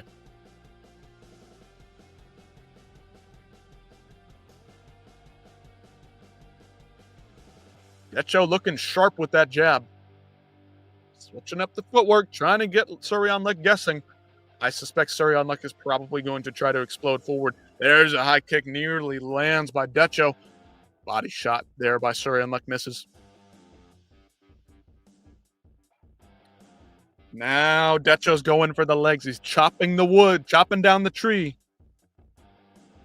The stockier guy, Suryanlek, cannot take too many of those calf kicks. There he goes. Suryanlek crashes in. I think Decho caught him with a right hand somewhere in there. Catches him again. There's a right hook uncorked from Decho. Suryanlek starting to crash in here. Get aggressive. 2 minutes to go in the second round.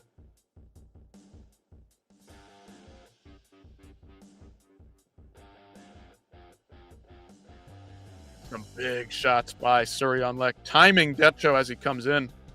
They're in the clinch, throwing each other around. Referee's going to split it up. We might be getting some here now. Suryanlek steps in with a big knee. I mean, Decho does, excuse me. Suryanlek counters with an uppercut.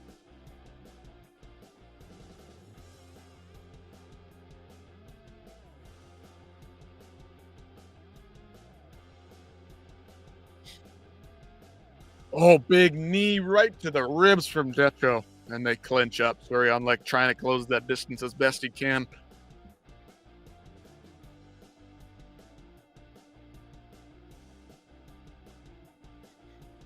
One minute left in the second round. There's Suryanlek catching. He's having success with that right hand when he can get there. Throwing heavy and aggressively. Decho's doing well with these step-in knees. Almost lands on the chin there, but he catches him with a little bit of an elbow there. A little bit of an inward elbow. Catches Suryanlek, has him stumbling. Not rocked, not hurt too bad, but catches him off guard. They're getting crazy in the clinch here. Oh, big knee up the middle by Decho, potentially landed there. Surianlek takes it, walks it off. Back on the pressure. 20 seconds here in the second round. Decho's doing great with the knees here. Big knee. Looking for those knees up top. Surianlek throwing back in the clinch with his hands. Man, it's almost like who's going to connect cleanly first. That's what we're looking for. Who's going to land that first clean shot? Oh, another big right hand attempted by Surianlek. Whoa. They're getting so close. So close to some of these fight-ending shots. Third and final round of the show. Man.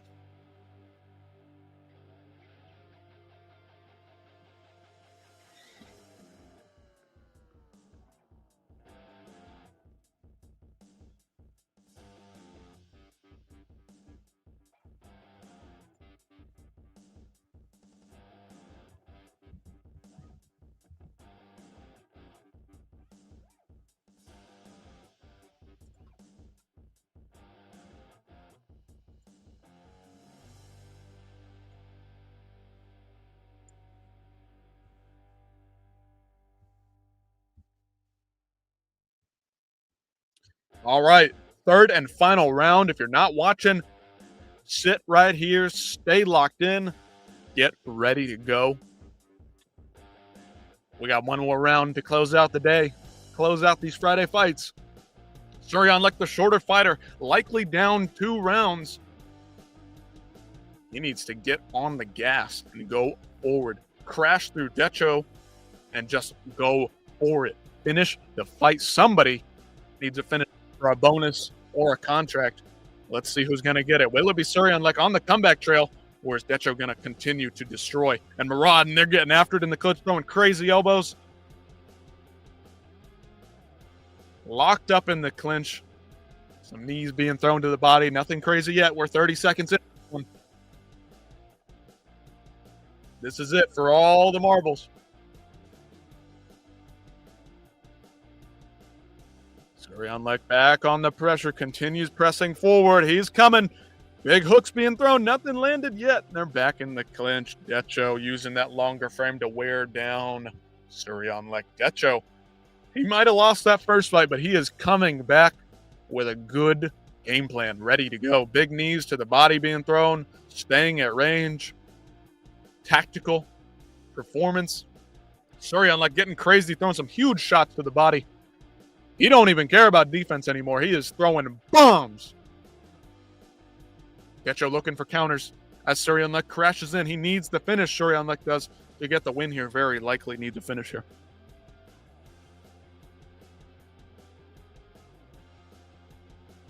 Back in the clinch here. Referee splits him up. Minute 30 left. Who's going to get it? Who's going to get it? Who's going to win it? Throwing wild. Decho's catching him. Decho's tying him up. He knows what's coming. We got 1 minute left. Decho just needs to survive to get the win here, likely. Surianlek, though, not giving up. He's going to throw wild. Ripping to the body. Decho throwing those huge knees. Blocked kick up top by Surianlek. 45 seconds left to go. Who's going to get it? Surianlek about to uncork something massive here. 30 seconds left to go. Decho's calling him on, saying, let's go, let's go. He knows what he needs to do to survive. Stay away. Use that long range. Surianlek crashing in, though. 20 seconds left. Can Surianlek pull something off here? He's throwing. He wants it. 10 seconds down. Yeah, big right hand. Big right hand by Surianlek. He's going for the kill shot. It's going to be over any second now. That's it. Surianlek tried to get it done. Decho landing at range. He has done quite a good job of coming back after that first fight, that first loss, that war. Not quite the war we wanted to see, but Decho stayed at range with a good game plan, sticking to what he needs to do to get the win. Might not have been a war, might not have been the best performance in terms of entertainment, but damn, that was tactical, and that was nicely done. Great, well put together plan to defeat the shorter fighter in Surianlek. Good jabs, stay at range, clinch up when he crashes in, and then chop down the tree. Good work. I suspect Decho will come away with a win. Here's the decision.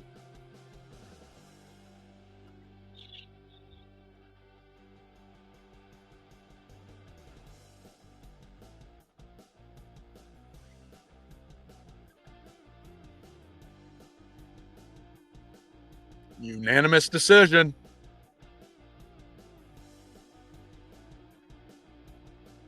Decho gets the win to cap off a great event. Surianlek and him paying respects to each other.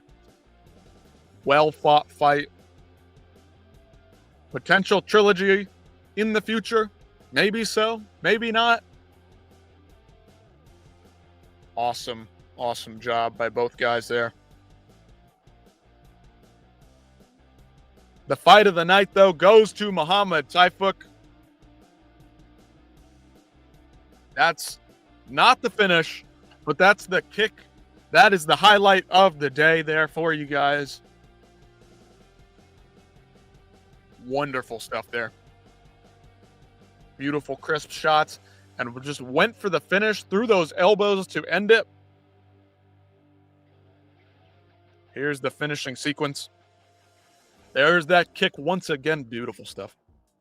Big shots to close it out. Drops him again. Elbows. Bang. And then puts him away with a right hand. That was your highlight. That was your performance. That was your fight of the night.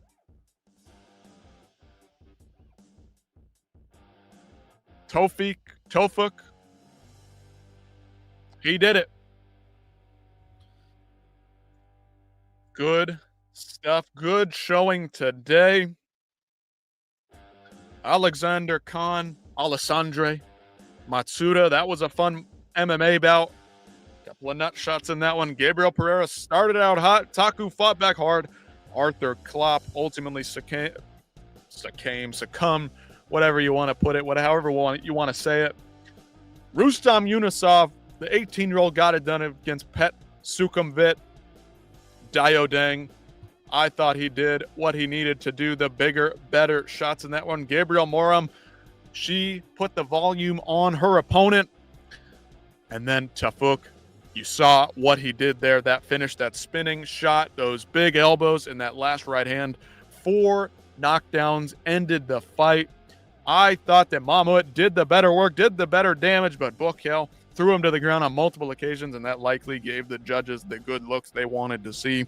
Krisana got the job done against Ponrit, just landed the better shots. Ponrit a little bit slow off the stool, didn't do enough to get the victory today, but that'll do it. And ultimately, the main event goes to Decho, who had a great game plan coming in. Genius level planning from him. After that first fight went Surianlek's way, the warrior, the shorter fighter, could not find his range, could not get into Decho and land the big enough shots. You guys let me know how that one went. Good fight there from that one. Enjoyed that one thoroughly. Some great fights. Showed up, showed out. Really enjoyed that one. Let me know what you guys thought about that one in the comments below. In the comments after the fact, you want to rewatch this, you can. If you want to be here, oh my goodness, we got quite a few people live still. We can keep talking a little bit, but what's up next for ONE Championship? Of course, they got more fights on Friday. They got an evening event here in the United States. We got a bunch of people jumping on here. Maybe they're looking for some post-fight coverage. I don't know. We'll see what's next for them. Let's see what ONE Championship has coming up next. Of course, ONE Friday Night 38 coming down the pipe in December. We had fights today. Looks like we've got Kriklia versus Agdeve. However you say that one, it'll be taking place in Bangkok, Thailand again. Looking forward to this one, especially that co-main event between Luke Lassie and Nico Carrillo, moving up a weight class in the co-main event. Rambo Lek returns. Who else we got? We got some prospects with some good with some good. What's the word? I'm blanking. My goodness, forgive me, fellas. With some good records, 8-1, 9-0. Sua Black returns against Johan Estupian.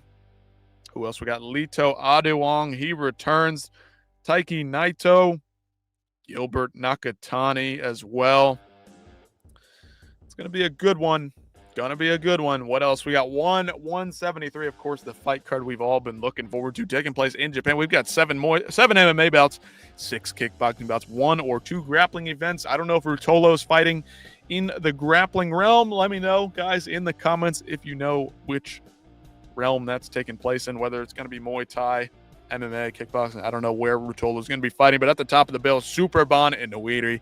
Umar Khan, of course, Rugrug taking on Anatoly Malikin. Again, Yuya Wakamatsu, he's going to defend the belt against Josh Paccio up at bantamweight. Flyweight, I don't know. Badoni and Rafael Lovato Jr., that's going to be one in the grappling department. Yuki Yoza, Superlek, Takeru, Dennis Puric, Stamp, and Kana. Who else we got? Jake Peacock. Is that the guy with one arm? It might just be Itsuki Hirata. She returns. Rod Tang Nung. Oh, Christian Lee. Rasulov. Marat Gregorian and Onpo. Holy shit, that's a fight on the undercard you cannot miss. Guys, again, let me know how this one's going. Your favorite fights on this one. What you're looking forward to most. Tell me in the comments right now. Give me something to talk about. I can talk for hours about this. Rui Wei. I don't know how to pronounce it. Taking on Hiroki Akimoto. That's going to be a fun kickboxing fight to start off the card. Ryogo and Shamil Erdogan. Nabil, Jonathan Haggerty. I mean, this just keeps going and going. Shinya Aoki and Tetsuka. This just got put together recently. And then Shozo versus Tai Rutola returning to probably MMA. Looks like 3 5-minute rounds. Should be MMA there. But damn, this fight card looks absolutely insane. Again, you guys throw some comments in here for me. Let's chat it up before we get out of here. Closing up the show. We got a lot of viewers now, but we can stall out a little bit longer. Again, let me know what you guys are thinking. How was the fight out? What was your favorite fight of the card that we just watched? Of course, the finish there tonight was absolutely magnificent. The spinning kick right to the face didn't put him away. I don't know how. I thought it was all over, all said and done, but we've got not 1, not 2, not 3, 4, 5, 6, 7 world championship fights coming in on this 173 card, and that's going to roll right after UFC 322. UFC 322, huge pay-per-view, Madison Square Garden. JDM versus Islam Makhachev taking place that night. Got a couple of championship fights over there. Got some good welterweight bouts as well. Carlos Prates, Leon Edwards, Sean Brady, Michael Morales, Benoit Saint-Denis, and who else but Benil Dariush returning. And, of course, Bo Nickel. Who can forget about Bo Nickel on that card? That'll roll right into this one. If you're here in America, you might want to stay up all night for this one. I mean, we got great fights from top to bottom and more fights being added as the days and weeks roll on. 7 world title fights. It's going to be a long night of fights. Can't wait for that one. But first and foremost, we got Halloween tonight here in America. Don't know if you guys celebrate. Let me know if you celebrate Halloween wherever you are in the world. Uriah Hall, Marcus Perez, former UFC, some four UFC guys and some prospects coming out of, I believe, karate or kickboxing, and then an MMA fighter here on this side. Don't know how to pronounce either of the names. Not very familiar with them. We'll be tuning in tonight. We'll see. We'll see what happens later on. What else do we have? Let's check the Twitterverse, see if there's any news before we jump on out of here. Before we get out of here, close the show. That might be it. That might be it. We got a lot of people here. It says 19 people. Is that even true? Somebody show me they're listening. If not, that's all right. If you want to lurk, you can lurk. Got no problem with that. But anyway, what did you guys think about this card from top to bottom? A couple of slow fights near the end of it. More methodically paced. Slower paced, but that's okay. That's okay. The action delivered in moments. We had some good fun ones, but that Tofi finish. That Tofi finishing sequence, that kick, my God, explosive fighter right there. Muhammad Tofi, looking forward to seeing him get back in action. And then Rustam Yunusov. Those two guys really did it. Really showed out tonight. Great stuff from those fellas. Anyway, that'll do it for me. Anybody out there watching, lurking, having a good time, watching the fights, watching this, listening to this live, I don't know what's going on out there, but shout out to everybody who tuned in. Check out Capitan Ralph Fucho later on tonight. He'll be streaming that Karate Combat card, he says. So make sure you go on over there, check him out, give him some love. And if you like this and you want to see more, like, share, comment, subscribe, do the whole thing if you want. We're just having fun. This ain't me doing this for anything or any particular reason. Not trying to be famous, not trying to make money necessarily. We'll see how things go. Just doing it for fun. Got some time to spare. Friday afternoon fights. Can't do any better than that. I will see you guys next time. Enjoy the rest of your day. Have a good one. Can't wait to see you next time. And I will see you very soon. Hopefully we can do this again. Have a good time. Anyway, that'll do it for me. I'm going to check out. Enjoy this Halloween, this last day of October. And we'll get on out of here.